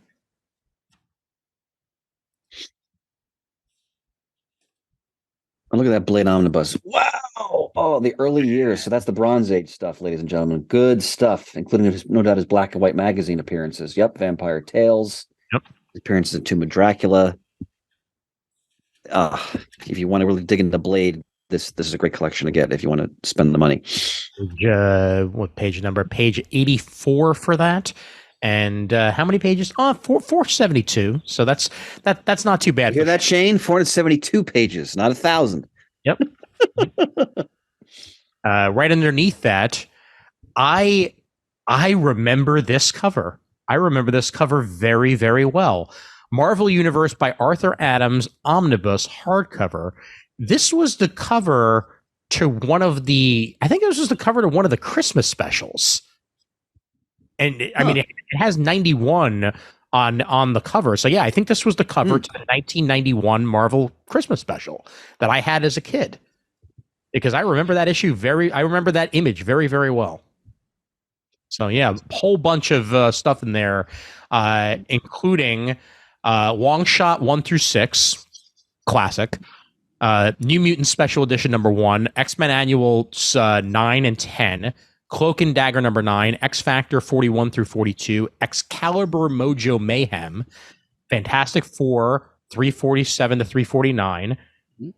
They got some Web of Spider-Man Annual, X-Men Annual number 12 and 14, Fantastic Four 358, and an ending with said Marvel Holiday Special number 1. So it bears you out nicely, Ian. There you go. I love it when you see an image that's just is so ingrained in your head from your childhood, when you somewhere and oh my god, I haven't seen that in years. Incredible Hulk, Omnibus Volume 2, classic Bronze Age stuff. Stan Lee, Roy Thomas, Gary Friedrich, Bill Everett, Archie Goodwin, Herb Trimpe doing all the art with Marie Severin. Classic Steranko, the king size special variant cover, great stuff. Absolutely. Page 87 for that. And right after, it's one of the best Marvel series of the past 20 years. You better believe it. Yep, the Hawkeye Fraction Aja, classic stuff. If you love the Hawkeye television series, it borrowed heavily from that particular run. Absolutely, bro. Right down to the tracksuit, honey. Oh wait, we got to stop. Murd. Yes. Hold forth. Wow. Who is Omega the Unknown? Really strange character that Steve Gerber made up. Something about an alien android with a strange connection to an Earth child. Right. More particulars than that, I don't think I can give you. But it's always when you go through like obscure Marvel Bronze Age, this is always comes right to the top. The name James Michael Starling floats to the surface of memory. There was also a revival series. Really? I didn't know that. Yeah, a couple years back. It was what year was it? 2008, actually.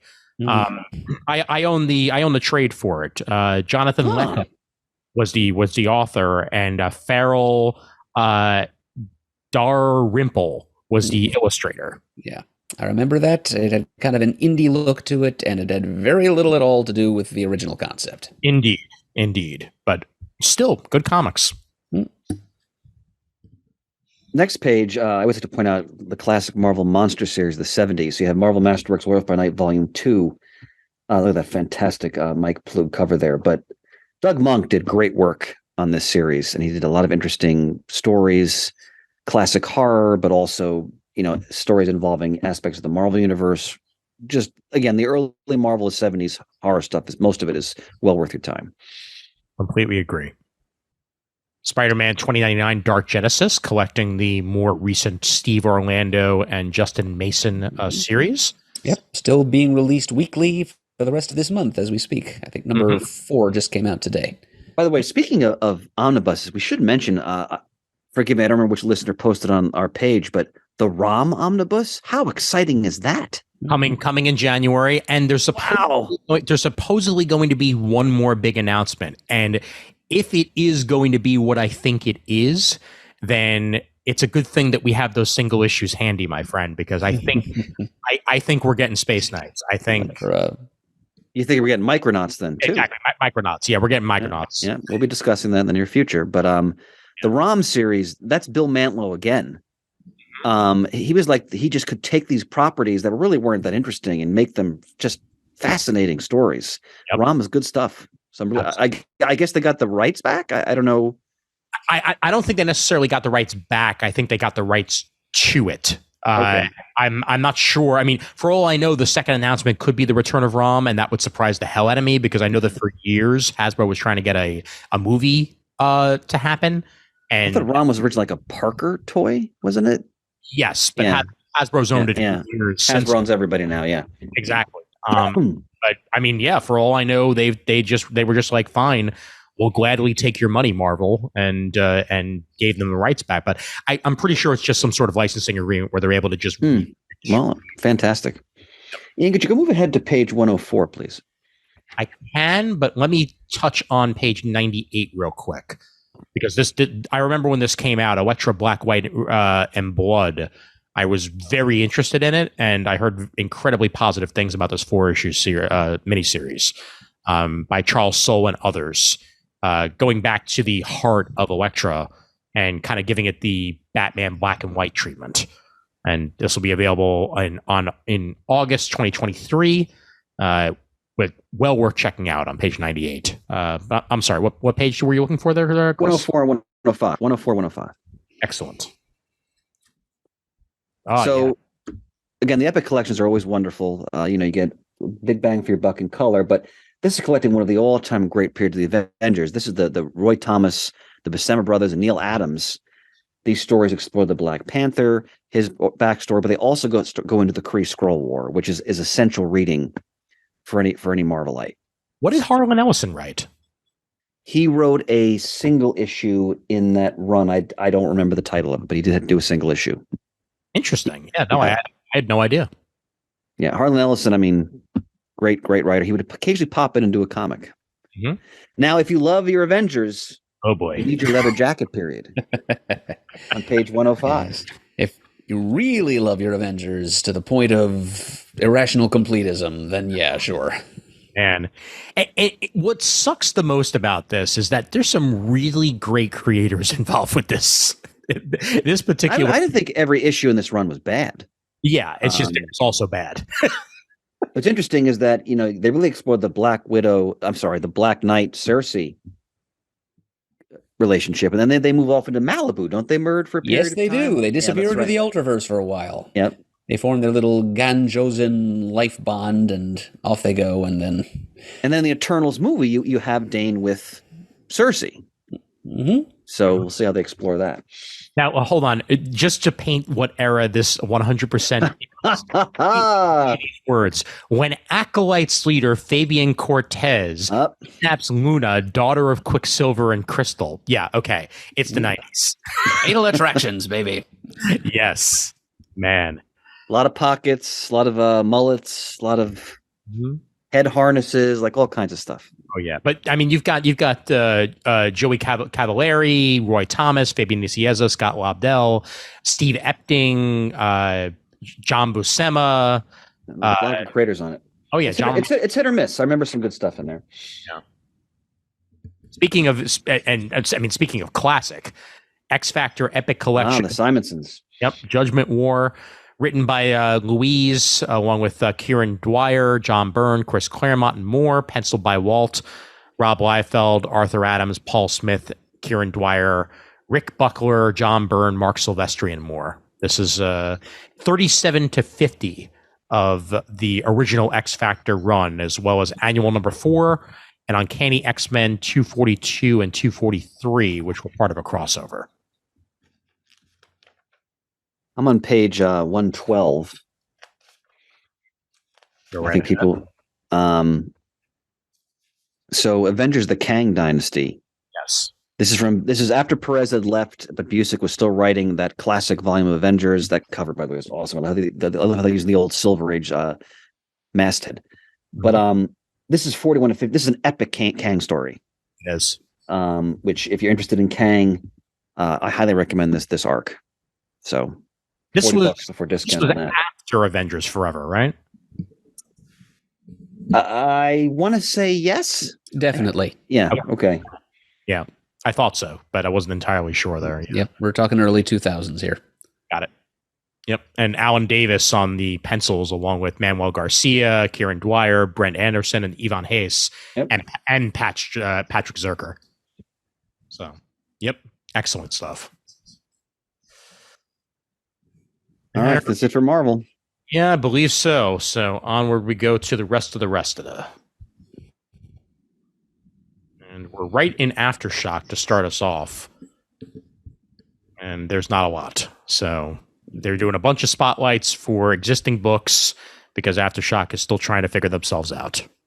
So do read their books and do buy their books if you love them. But I've read some great stuff from Aftershock over the years. They're still figuring out their whole bankruptcy stuff, but we'll move over to Titan for now. Page 208, Conan the Barbarian, ongoing, written by Jim Zub, with artwork by Roberto De La Torre. I'm definitely going to give this a try. Yes, absolutely. Conan the Barbarian is out of the Marvel Universe. He is no longer a ancient Avenger or anything like that. Sayonara, Savage Avengers. Yes. The last time I was really reading Conan was the magnificent Brian Wood, I think it was writing it for Dark Horse. I think Becky Clooney was doing art. Great Conan stories. Yep. Really well done. This the Conan the Barbarian Free Comic Book Day edition leads directly into this debut issue. So if you can track that down, do so. But I'm sure you'll be able to pick it up as if that didn't happen at the first issue, because that's usually the way that works. Page 208 for that. Interested in this on page 211.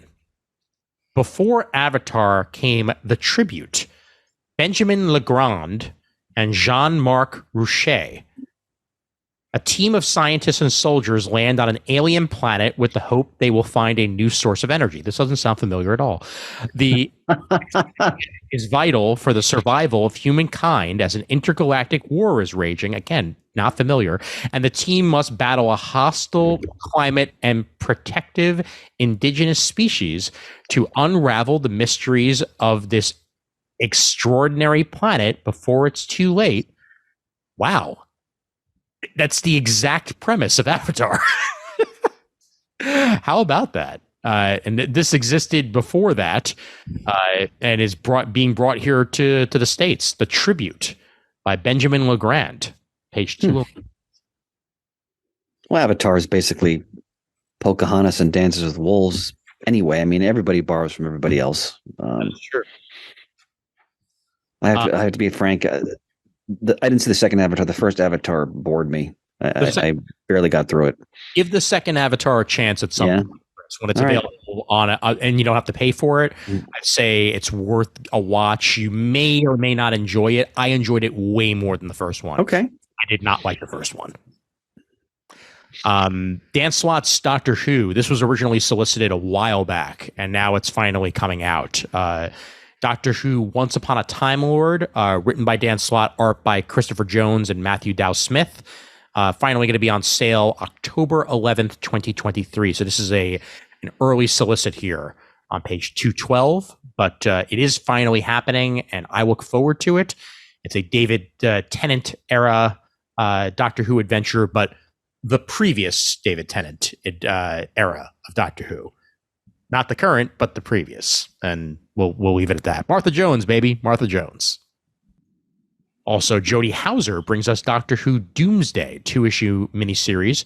24 hours to live, 24 hours to kill. Doom. not that Doom. Different. I know. Just letting you know. H213 for that. You're always looking out, honey. You're always looking out. I try. Witch of Thistle Castle, Volume 1, the Titan manga section. John Terracini, a heartfelt manga about a witch and her apprentice. The last in a long line of witches of the Black Wood, Marie Blackwood lives a quiet life in Edinburgh, away from the scrutiny of the church. But when the church trusts 13-year-old Theo into her hands, thrusts, that is, 13-year-old Theo into her hands for safekeeping, Marie suddenly gains the responsibility not just of taking care of a teenager, but protecting the world and Theo himself from the amazing power that lives inside of him. Fascinating premise. Yeah. And it's nice that Titan has a whole manga section now. They're putting out more and more of it, and they have a brand new imprint to deal with it. So page 216 there, Witch of Thistle, Castle Volume 1. And right underneath that, our friend Jeremy Whitley has Sea of Thieves, Sea Dog Search.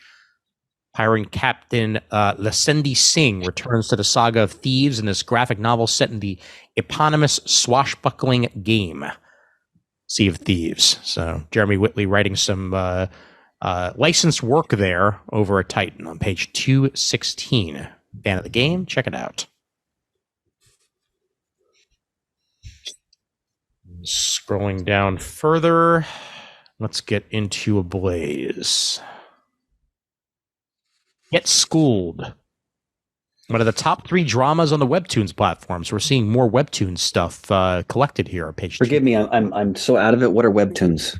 Webtoon is one of the premier online comic book websites. Okay.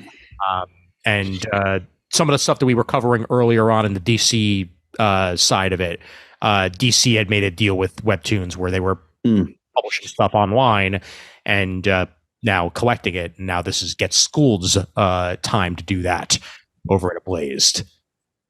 In the near future, and student violence in schools is out of control. In a questionnaire survey for teachers, 98.6% say it is far more challenging to teach students than in the past, and 85.8% say it is not only more challenging, but now dangerous. That's that is very specific. Eventually, due to out-of-control youth violence, a teacher is murdered, and the news goes everywhere. As a result, public opinion calling for rapid changes to juvenile law boils over in all parts of the country. The Ministry of Education and the National Assembly, fearing the seriousness of the collapse of the teaching authority, take the news very seriously and revise the Teaching Rights Protection Act to create a single... Now let's hold on. Let's stop for a second. Let me speak as a teacher here. Yes. I'm not worried about the students. I'm worried about certain people's access to weapons of war. That's what we're worried about. I can speak for many teachers. Very, very fair. Yep. I mean, this just seems like it's basically like manga-esque, students are the killers action, which has happened many a time in the world of Japan in a bunch of different ways, and now this is the American version of it. It's had 77.1 million page views and Wow. 1.3 million webtoon subscribers to the series, and it's got a 9.8 out of 10 rating on there. So I'm actually interested in picking this up. I may actually do that just to see what all the fuss is about, or I'll read it on webtoon. But Get School Volume 1 starts us off in a battle royale-esque world where teachers are dealing with students that have gone very out of control. Page 225 for that, and the following page has some artwork from the series. Page 230, On the Way by Paco Hernandez. For fans of ducks and It's Lonely at the Center of the Earth. This is a nice slice of life series. Newly single cartoonist in her 30s named Emma impulsively finds herself standing in Roncesvalles with her gaze fixed on Santiago de Compostela. Following the pilgrimage route known as the Way of St. James, she realizes the path she's traveling is bringing her closer to and somehow farther away from everyone around her. The weight of the backpack is more than the clothes and pains inside, and that she believes to be a simple walk to get some miles behind her is a chance to learn not only about the people she meets along the way, but also herself. You're looking for a good travel comic and slice of life. This is yours on page 230. All right. Onward we scroll into the rest of the rest of the book.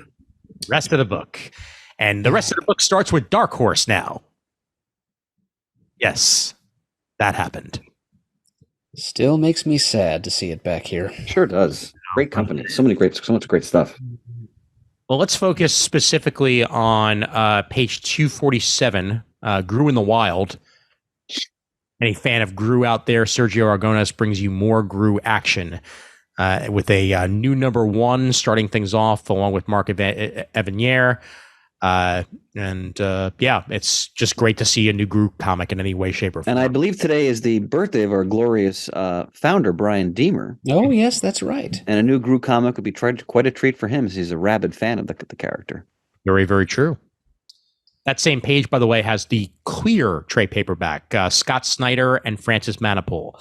Those are the words I have to say in order for you to get this comic book, because writing and artwork that cannot be matched right Absolutely. there. Page 247. When you're ready, I'm on page 255 for a very exciting entry. Yes. Just checking to see if there's anything else in Dark Horse to catch my eye. And I don't think so this month. So, yes, I will go straight there. What was that page number again, sir? 255. 255 it is. The floor is yours. So Shane and I have been lamenting how we missed elements of these new Star Trek series Godshock, which brings Benjamin Sisko back into the Star Trek universe. And this collects issues 1 through 6 on page 255, which I'll definitely be picking up. Yes. Hardcover, written by Colin Kelly, art by Jackson Lansing and various. So if you're a Star Trek fan and if you love Deep Space Nine, this is definitely a book I'm sure it's worth checking out. I may do the same as well, because I've heard very positive things about this. Yeah, I'm really excited to read that. Not to mention Cantwell's mini as well that I need to check. I'm going to wait for that to come out in collection too. Yeah, I missed that.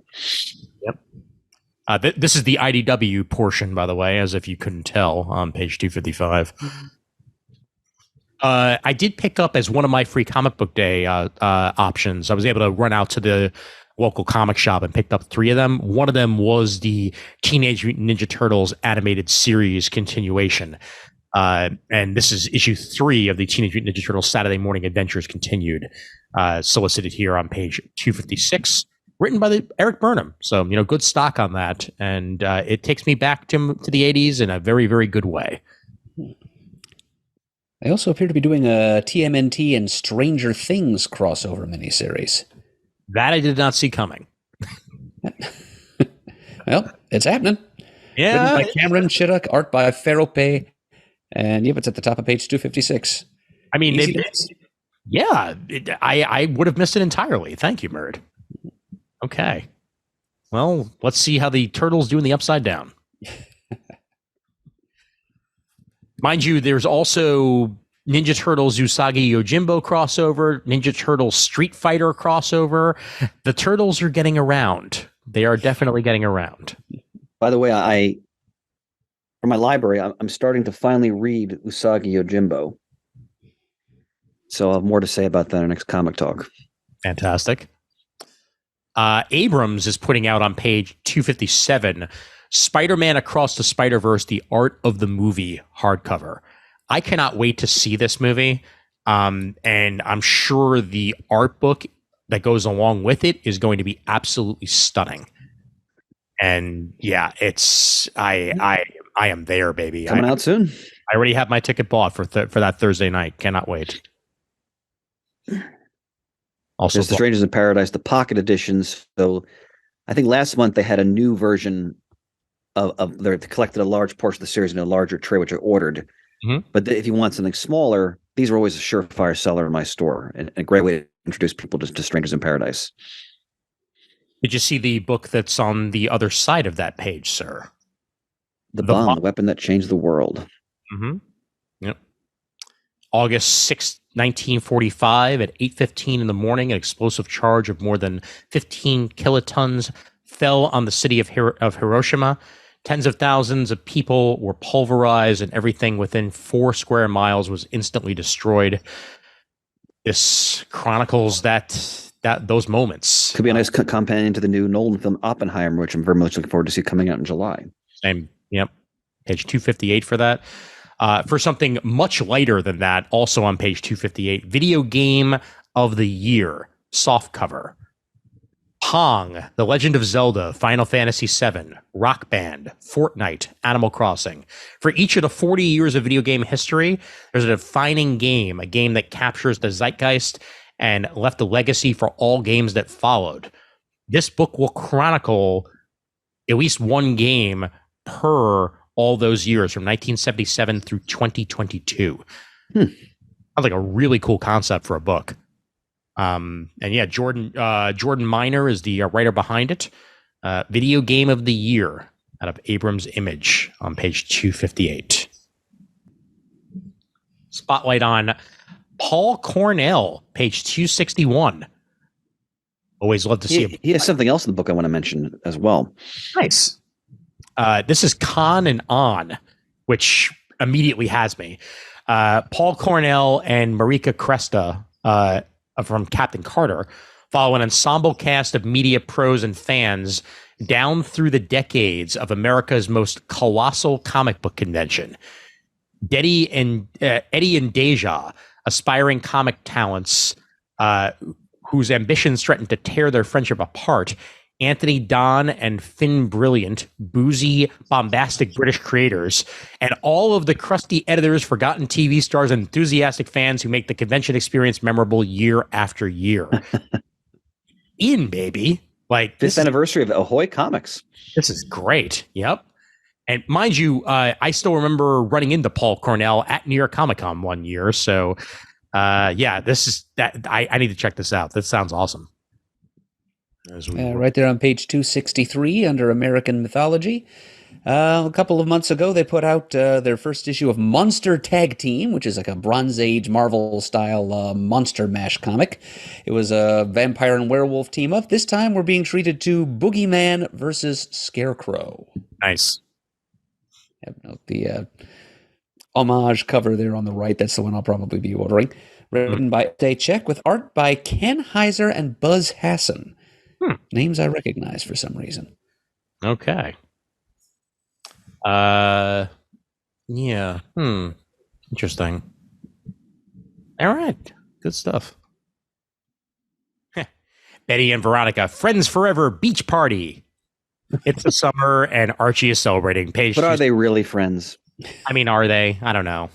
Depends on the day of the week. They don't have a choice in the matter. Yep. And this is apparently a tie-in, albeit without invoking the actual trademark, to the Barbie movie that's going to be which I'm looking forward to. As am I. Yep. Hi, Barbie. Hi, Barbie. Hi, Barbie. Hi, Barbie. It was a really, really well done trailer for that. Is that a Garth Ennis book you just went through? Yes. Sure is. The Ribbon Queen, issue 1 of 8, written by Garth Ennis, penciled by Jason Burrows. And this is fully returnable, by the way, for any retailers that might be listening to this. On page 280, she swims through a sea of fire and rage and blood. It sounds like a Garth Ennis book. I mean, I'm in. Something Declan Shalvey on the art. Yes, indeed. The cover by Declan Shalvey. I'm sorry. Jason Burrows was also a superb artist. He worked with Ennis on the original. What was that? The zombie book he did, but it wasn't zombies. It became a huge property after he left it. What am I thinking of? I know. Crossed. Thank you. Yes, there you go. Yep. Crossed, which has 800 covers every single previous book. I'll be right back. I'm gonna have to take care of something. I'll be right back. Continue with that. No worries. But just to go into this a little bit further here, it's NYPD Detective Amy Soon has a problem. 3 years ago, a young woman was rescued from a serial killer by a police tactical unit. Now she's dead, and Amy has a bad feeling that one of the SWAT team leaders is responsible. And we go into it from there. Mm-hmm. And it turns out there's something a little more supernatural lurking beneath the surface. Indeed. Wow, look at that horror homage cover there by Chris Ferguson and Jason Burrows on the next page 281. Yeah, those are. All right. Black Tape trade paperback, Dan Panosian, along with Dalabar Tahik. First 4 issues of that collected here in trade paperback on page 283. Another horror thriller out of AWA. Mm-hmm. Horror and rock and roll. 2 tastes that taste great together. Mm-hmm. Yeah. Right. Onward to the page 288. A name that I just have to say out loud: Shit Kicker and Bullseye, number 1. Matthew Dickens and Julius Abrera, a legendary Hollywood stuntman who moonlights as a time-traveling cowboy. You got me. That's all I have to do. Yep, it is quite a premise. Yes, it's issue 1 of a 3-issue miniseries from Bliss on Tap. Yep. Tox number 1 by Eric Palicki and Evan Carruthers with Ben Worrell on the artwork chores. Page 291, dystopian wasteland where humanity has long since been sterilized by radiation. A woman miraculously becomes pregnant and must find a way to stay alive as multiple groups vie for control of her and her unborn child's future. Kind of has a Why the Last Man vibe to it with a little bit of a different premise there. Page 291. Page 301, Kent Menace Quarterly. I feel like I need a cup of tea as I'm saying that. Mm-hmm. Kent Menace Quarterly. Scott Braden and various, along with Matthew Plog and various. He's known by many names: Mysterious Mariner, Supernatural Sailor, Weird Hero. He's Kent Menace, two-fisted sailor of the limitless Pangean Sea. The 4-color comic book hero turned reality's champion, and he once again takes up his mystical harpoon, the Triton Blade, to fight the good fight across time and reality in 2023. Kent Menace. He returns, you see, in a quarterly fashion on page 301. Where has he been? No one knows. We'll find out. Opus and Ashes, page 302. 2 best friends, 1 overbearing mother, trapped with no heat in a cabin during a brutal blizzard. Helena Santos's struggle for her life and her life's work has just begun. Read the gripping thriller by Brett Simon and Sergei Dominic. Opus and Ashes. It's not about that opus. It's something very, very different on page 302. Yep, not a big-nosed penguin in sight. Not at Go to all. page 307. One moment, Chris. I'm in my happy place on page, I see. page 303. Let me indulge. Okay, I took a moment. The Jewish Deli, an illustrated guide to chosen food by Ben Nadler. You wrote this for me, didn't you, Ben Nadler? I just went to a Jewish Deli exhibit that was at the New York Historical Society a couple of weeks back and indulged myself in Second Avenue Deli afterwards just to make myself even further happy. Chronicle Books, thank you. Thank you very much. I'm earmarking this. This is getting some pastrami. I'm a big fan of tongue as well. If you thin sliced corned beef and tongue, perfect. Absolutely perfect. All right. Was it 307? Excellent. 307, sir. So interesting, really important omnibus being released on John Sable. So Mike Grell's saga of the John Sable Mercenary with the 80s independent property, if I remember correctly. First comics, I want to say, I think. Looks like a beautiful edition. It reprints issues 1 through 13. So this is great hard-hitting 80s comics by one of the great creators, Mike Grell. So I recommend that if you're interested. It's good stuff. It's expensive, of course, but sure, yeah. Excellent. I have to leave soon, gentlemen. I apologize, but no worries, my friend. Thank you for sticking with us as long as you possibly could. But there's a couple more things I wanted to point out as you move through here. 310, real quick. Blanket's 20th anniversary. I was going to note that as well. Well done. Yep. Yeah, I mean, one of the best comics of the last 20 years, and now here we are celebrating its 20th anniversary. So, if you have not read it, now's the opportunity by Craig Thompson, page 310. When you get there, page 326. I am getting there right now. Okay, 326. So, David Simon, who of course created The Wire.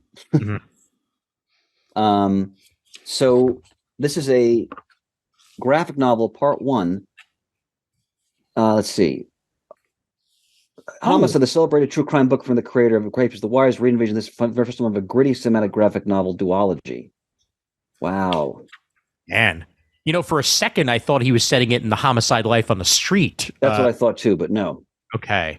Wow. Excellent. Well, it says here, originally published in 1991, Simon's Homicide became the true crime book he wrote. Again, the basis for the acclaimed television show Homicide Life on the Streets. Got it. Okay. Well, there you go. That's exciting. Yeah. So somewhere within the world of this book is Detective Munch somewhere. Munch. Can we take a step back to page 325, please? You most definitely can, sir. Yep, right there, that featured item. It's from indie cartoonist and storyteller Box Brown, who's done a number of monograph graphic novels in the past that I've enjoyed, including one about Andy Kaufman's preoccupation with wrestling. This one is called The He-Man Effect, How American Toy Makers Sold You Your Childhood. Love it. Yep, and it's about franchises like He-Man, Transformers, etc. In his next graphic novel, Brown unravels how marketing that targeted children in the 1980s has shaped adults in the present, and that's a topic that affects every single person in this call and most people listening, probably. Indeed. Good pick, So, yep, I will be interested to read Mr. Brown's take. Absolutely. Yeah. I like the cover, too. Page 328 through 29. It's that time. It's time of the year. The new Overstreet is being solicited. Yes. Wow. Great Kevin Nolan cover recreating Avengers 3. Wow, look at that. That is beautiful. Yeah. And then you got a Frank Frazetta, Death Dealer Dan Lawless is the other version. Nice. Two more things to point out, then I gotta depart. So I'll jump ahead, and of course you guys can always go back. But page 396, Ian. Mm-hmm. Speaking of Paul Cornell again, on page 396 from what company is this? TKO. Yes. Witches of World War II. Yes. So in the darkest hours of World War II, Doreen Valenti, then known as Doreen Domini, an expert in British folklore and the occult, is approached by British intelligence at Bletchley Park. That's all the encryption and decryption. Who tell they know she's a witch, and that's how she can best serve her country. Together, the most evil man in the world, a hard-nosed white witch, a grizzled founder of Wicca, and a professional exorcist and a con man, Valenti will travel deep in the heart of Nazi-occupied Europe and gamble her life, her belief, and her powers on a mission to capture Rudolf Hess, second man to Adolf Hitler himself. Well, he wasn't until he tried to flee to England and then ended up in prison. But it's Paul Cornell doing a historical fiction, so that sounds really fun. It does, yeah. And then, of course, on page 399, man, wow, back issue 147, their 20th anniversary of the magazine. It's been 20 years of back issue, folks. Wow. And it's all attributed to great George Perez. So, well deserved, and I may have to pick that one up myself. That's really exciting. All right, brothers. Duty and the need for slumber call. But my friend, we're close to summer, which means I can stay up much later in the next few months. So excellent. Looking forward to it. Brothers, we'll talk again soon. All right. Take care, fellas. Take care. Ciao. Good night.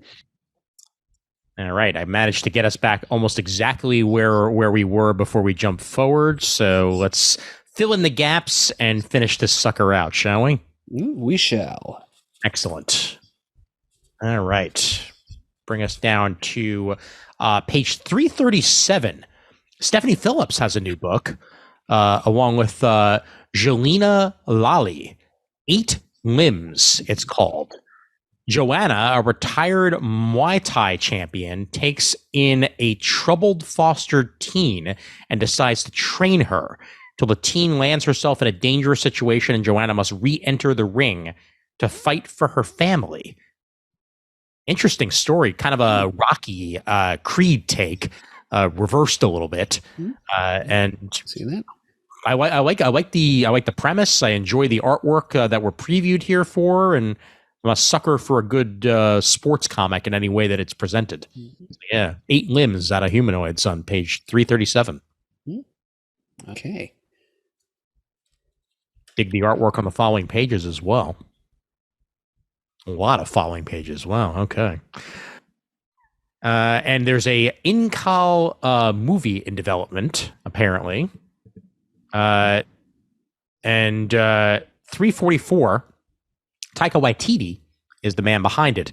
I did know about this, that Taika Waititi is making Jodorowsky and Mobius's The Incal into a movie. I don't know if it's the next thing that Taika's working on, but it may very well be.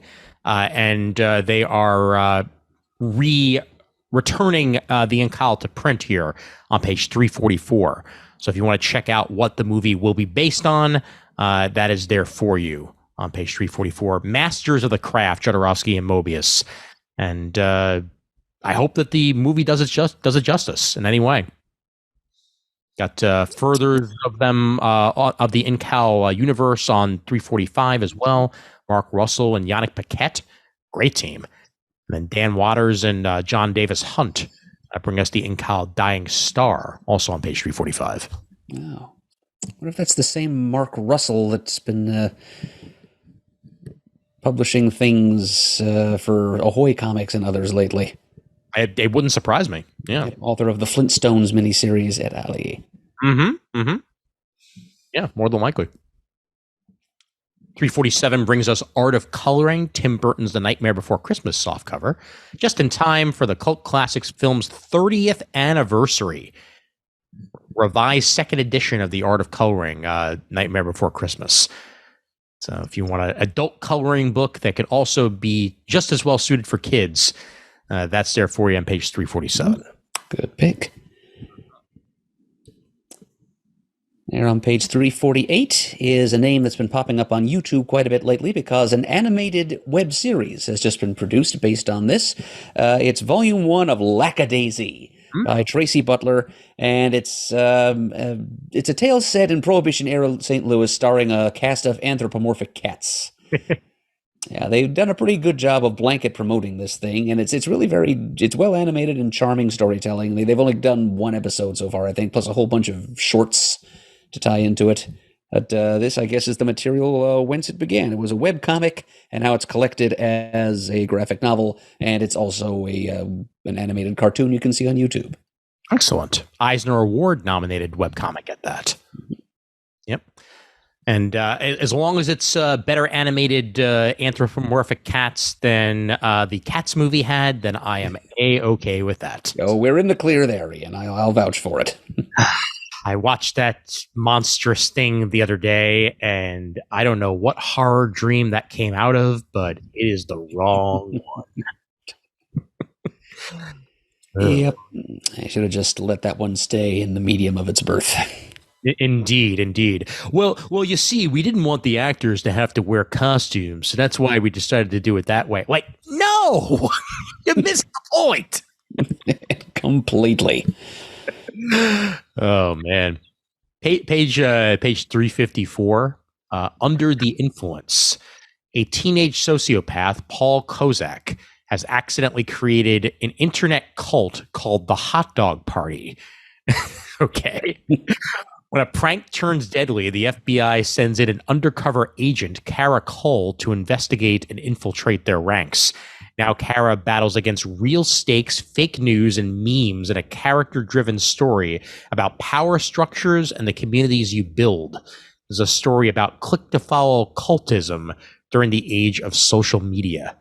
Page 354. Interesting concept here. Elliot Rahal on the writing chores for this. Moving on to Zach Thompson's Nature's Labyrinth, Volume 1. In the middle of the ocean lies a remote island complex lined with traps and an ever-changing landscape. Created by a mysterious man known only as Ahab, the island was designed to test the wills of the world's most notorious criminals. In a battle royale-style game, 8 violent felons will fight for survival and to the death over the course of 3 days of relentless action. Well, that sounds like fun. That's the first 6 issues of Nature's Labyrinth on page 361. Sounds like danger.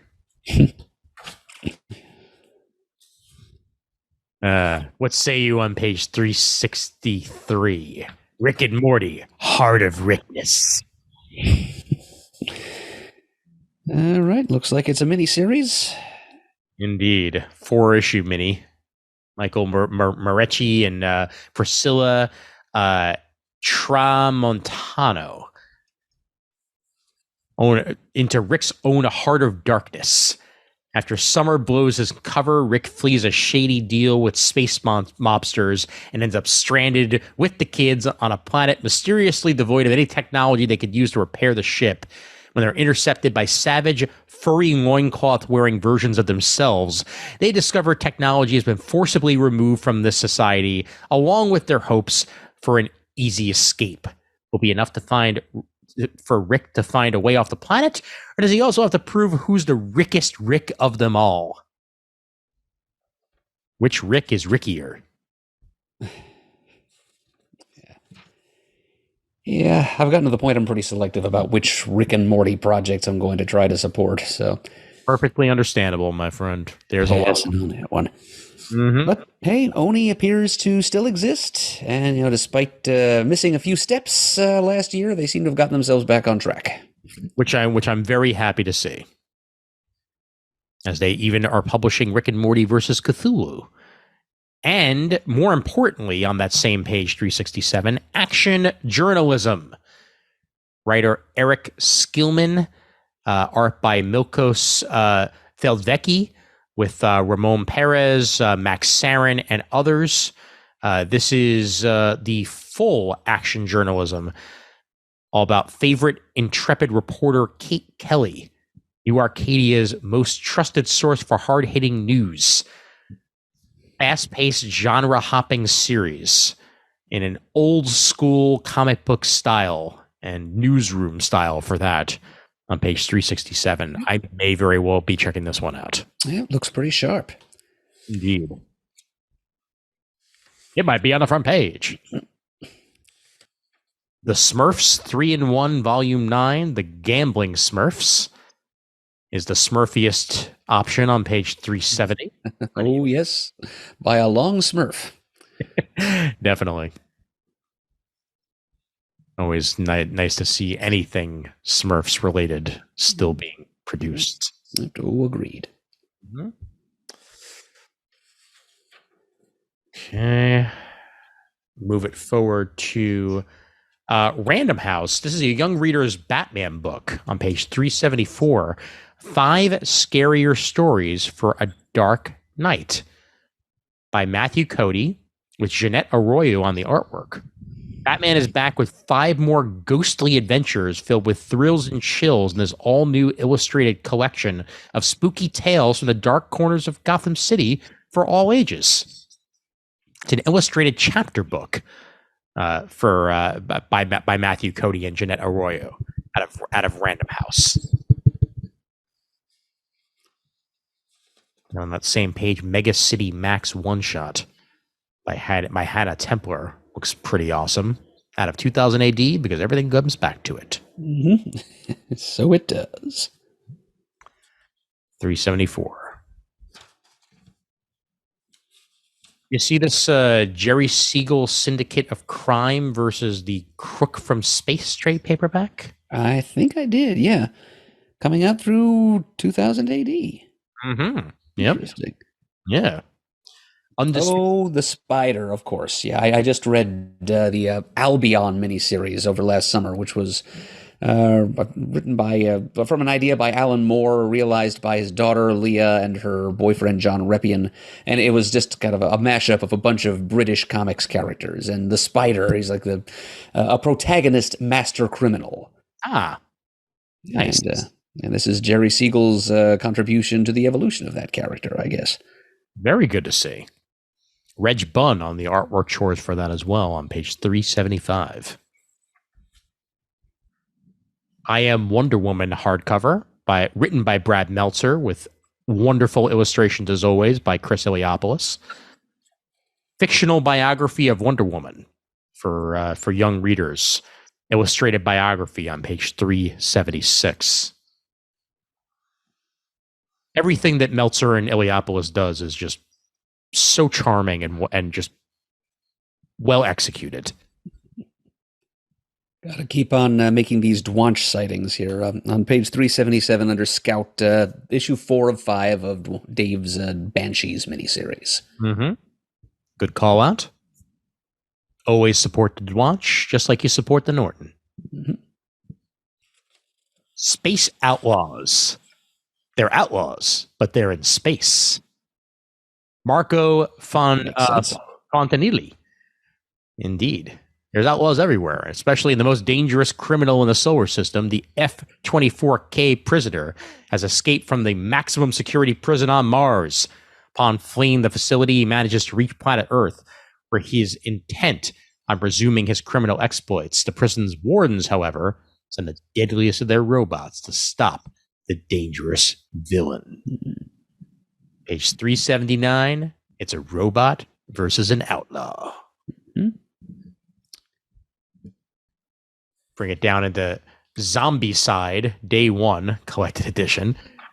It's a lot of good zombie action. That's really all I have to say. Page 384. The dead are returning to life to devour the living. Yeah, that's exactly what zombies are. Usually, yeah. Indeed. Luca Enoch and Stefano Vietti on that. Page 384. And another hack slash book on page 386. Haven't seen anything hack slash related in a while now. And Goldsmith writing this one with art by Dustin Irvin. Yeah, no apparent direct involvement from Tim Seeley. That's unusual. Yep. By the grace of Tim Seeley, it says on the cover. There we go. I guess he gave the okay for this to go forward. And it's hack slash versus the Seance Room. As the worlds collide on that one. Page 386. And then Dirk Manning. listed as all ages, but this is interesting. Any of you wrestling fans may want to check out Arn Anderson, My Life as the Enforcer. He's a old school WCW wrestler who worked with Ric Flair many times over the years, and was a member of the Four Horsemen, and had a tag team with in the WWF for years. And this will chronicle his time as a wrestler. On page 386, Arn Anderson, My Life as the Enforcer. Getting back closer to where we were. Those of you who know a good David Bowie comic every now and again, take a look at the top of 395. It's a preview certified cool hardcover graphic novel. Written, it's an art book. Okay, Mick Rock, The Rise of David Bowie, 1972 to 73. Yeah. Right, so it's a collection of images, I guess, photographs, among other things, of what David Bowie was at that point in his chameleonic evolution, 72 and 73. And there's tons of Bowie to choose from with that, most definitely. Yeah, there's 300 pages worth of just those 2 years. Yeah, for $70 from Taschen America. A couple of years ago, I went to a fully immersive exhibit at the Brooklyn Museum involving Bowie, both artwork and TV and his music and the costumes he wore. And you put on headphones at the beginning of the exhibit and you walked all the way through, and it would be different sounds as you were doing it. Wonderfully executed exhibit. Sounds like I got to see it. Yep. All right, we are back past where Chris mentioned. So I will mention this on page 400. This is a featured item. Working with Ditko. Soft cover by Jack C. Harris with artwork by Steve Ditko. Working with Ditko takes a unique journey through comics' Bronze Age, as editor and writer Jack C. Harris recalls his many collaborations with legendary comics master Steve Ditko. Features never-before-seen preliminary sketches and pencil art from Harris's tenure working with Ditko on the Creeper, Shade the Changing Man, the Odd Man, the Demon, Wonder Woman, Legion of Superheroes, The Fly, and even Ditko's unused redesign for Batman. What? Man.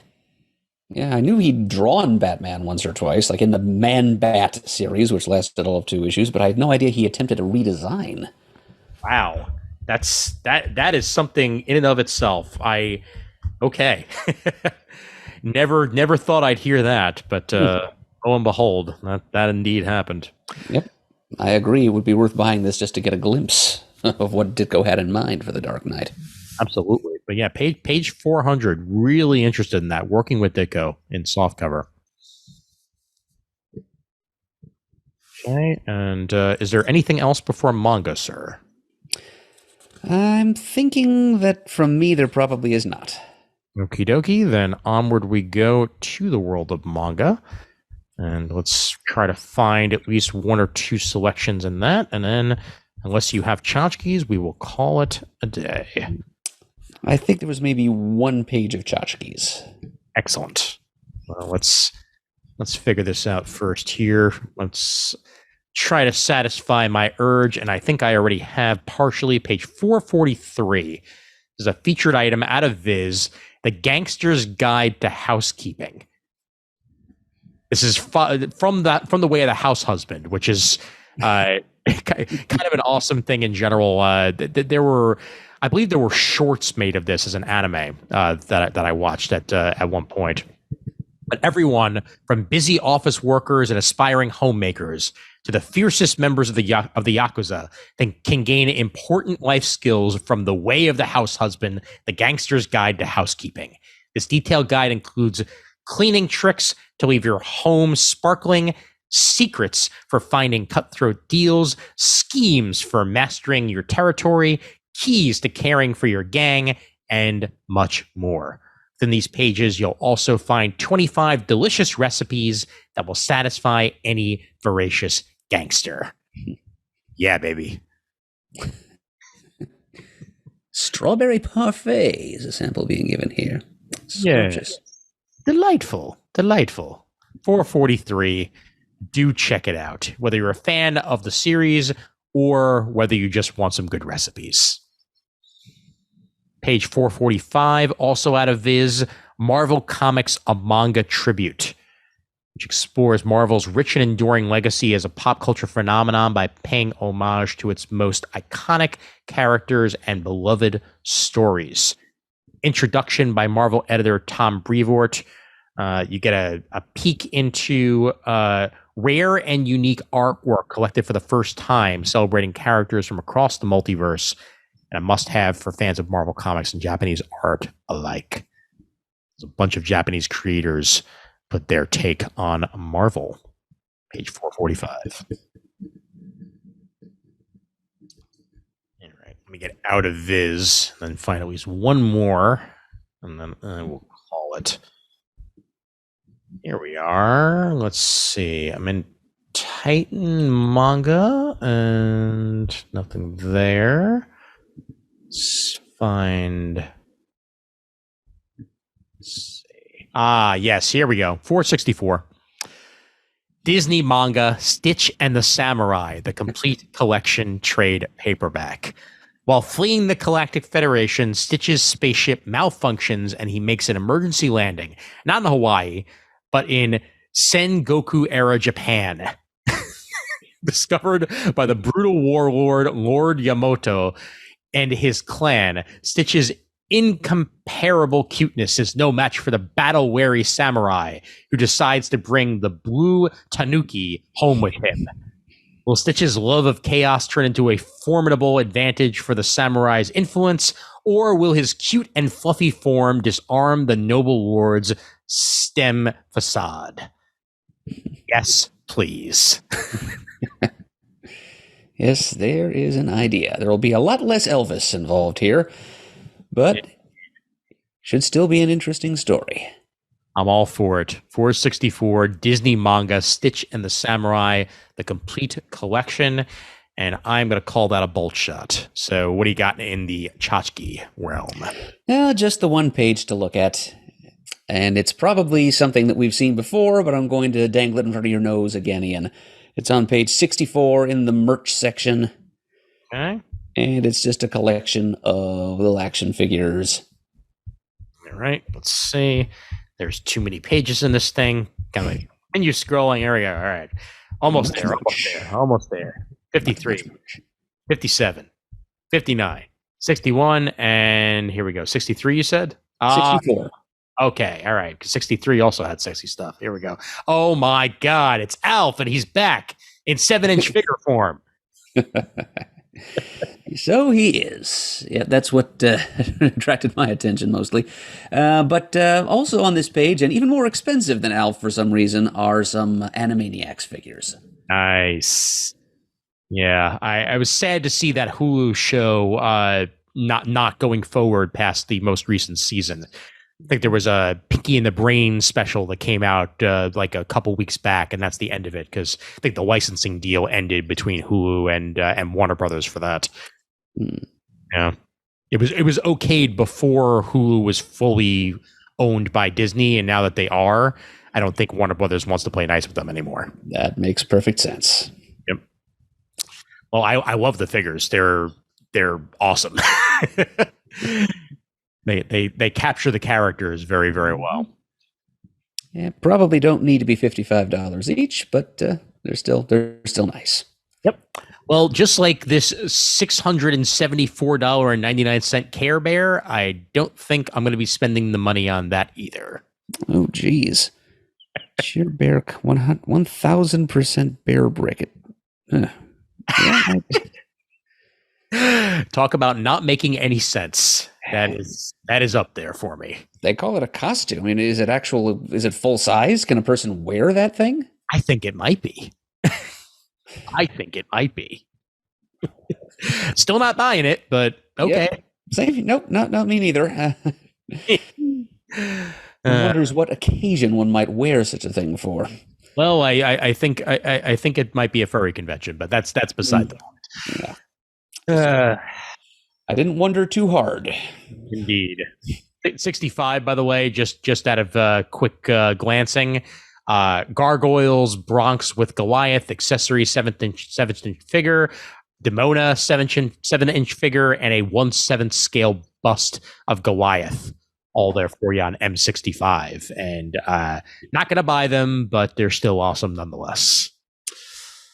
And with that, I believe that is a bolt shot. Yep. Excellent. All right. Yep, we made it through another month. Yes, we most definitely have, sir. And job well done. And once again, you, the listeners, help us continue making it through another month. Boop. At patreon.com/comicgeekspeak. We thank you so much for that continued support of the show. Any way you give it, greatly appreciate it. For as little as $1 a month, you can join us over there. And occasionally, we'll give you either early audio or some random other stuff that might come across the CGS audio board. And stay tuned for any and all of that when it does happen. But until then, make sure I'm all potted up. There we go. The role of Shane tonight will lovingly be played by Mr. Murdo. All about the love. All right. There we go. Why are we not playing? Let's try that again. All right. Let's see if that works this time. If it doesn't, then I'm just going to edit in afterwards. But let's see. There it is. If you'd like to send us an email, the address is comicgeekspeak@gmail.com. If you'd like to give us your thoughts orally, you can leave a voicemail at 267-702-6642. You can like us on Facebook and join our Comic Geek Speak supergroup there, where you can talk back about this and a plethora of other episodes of the podcast. Tell us what you're ordering from this catalog, what we talked about that sparked your interest. You can also go to thecomicforums.vanillacommunity.com, our original online forum, and do pretty much the same thing there. You can follow us on Twitter, where our handle is @ComicGeekSpeak. You can go to youtube.com/ComicGeekSpeak to see the video versions of all these episodes of ours. It's especially helpful for these previews catalog episodes. You can see all the same solicitations and artwork and things that we see. We give special thanks, as always, to those of you who have supported the show monetarily, either recently or in the distant past. We truly appreciate it, and the show would not be what it is today without your support. And as always, we are uniting the world's mightiest heroes, one listener at a time.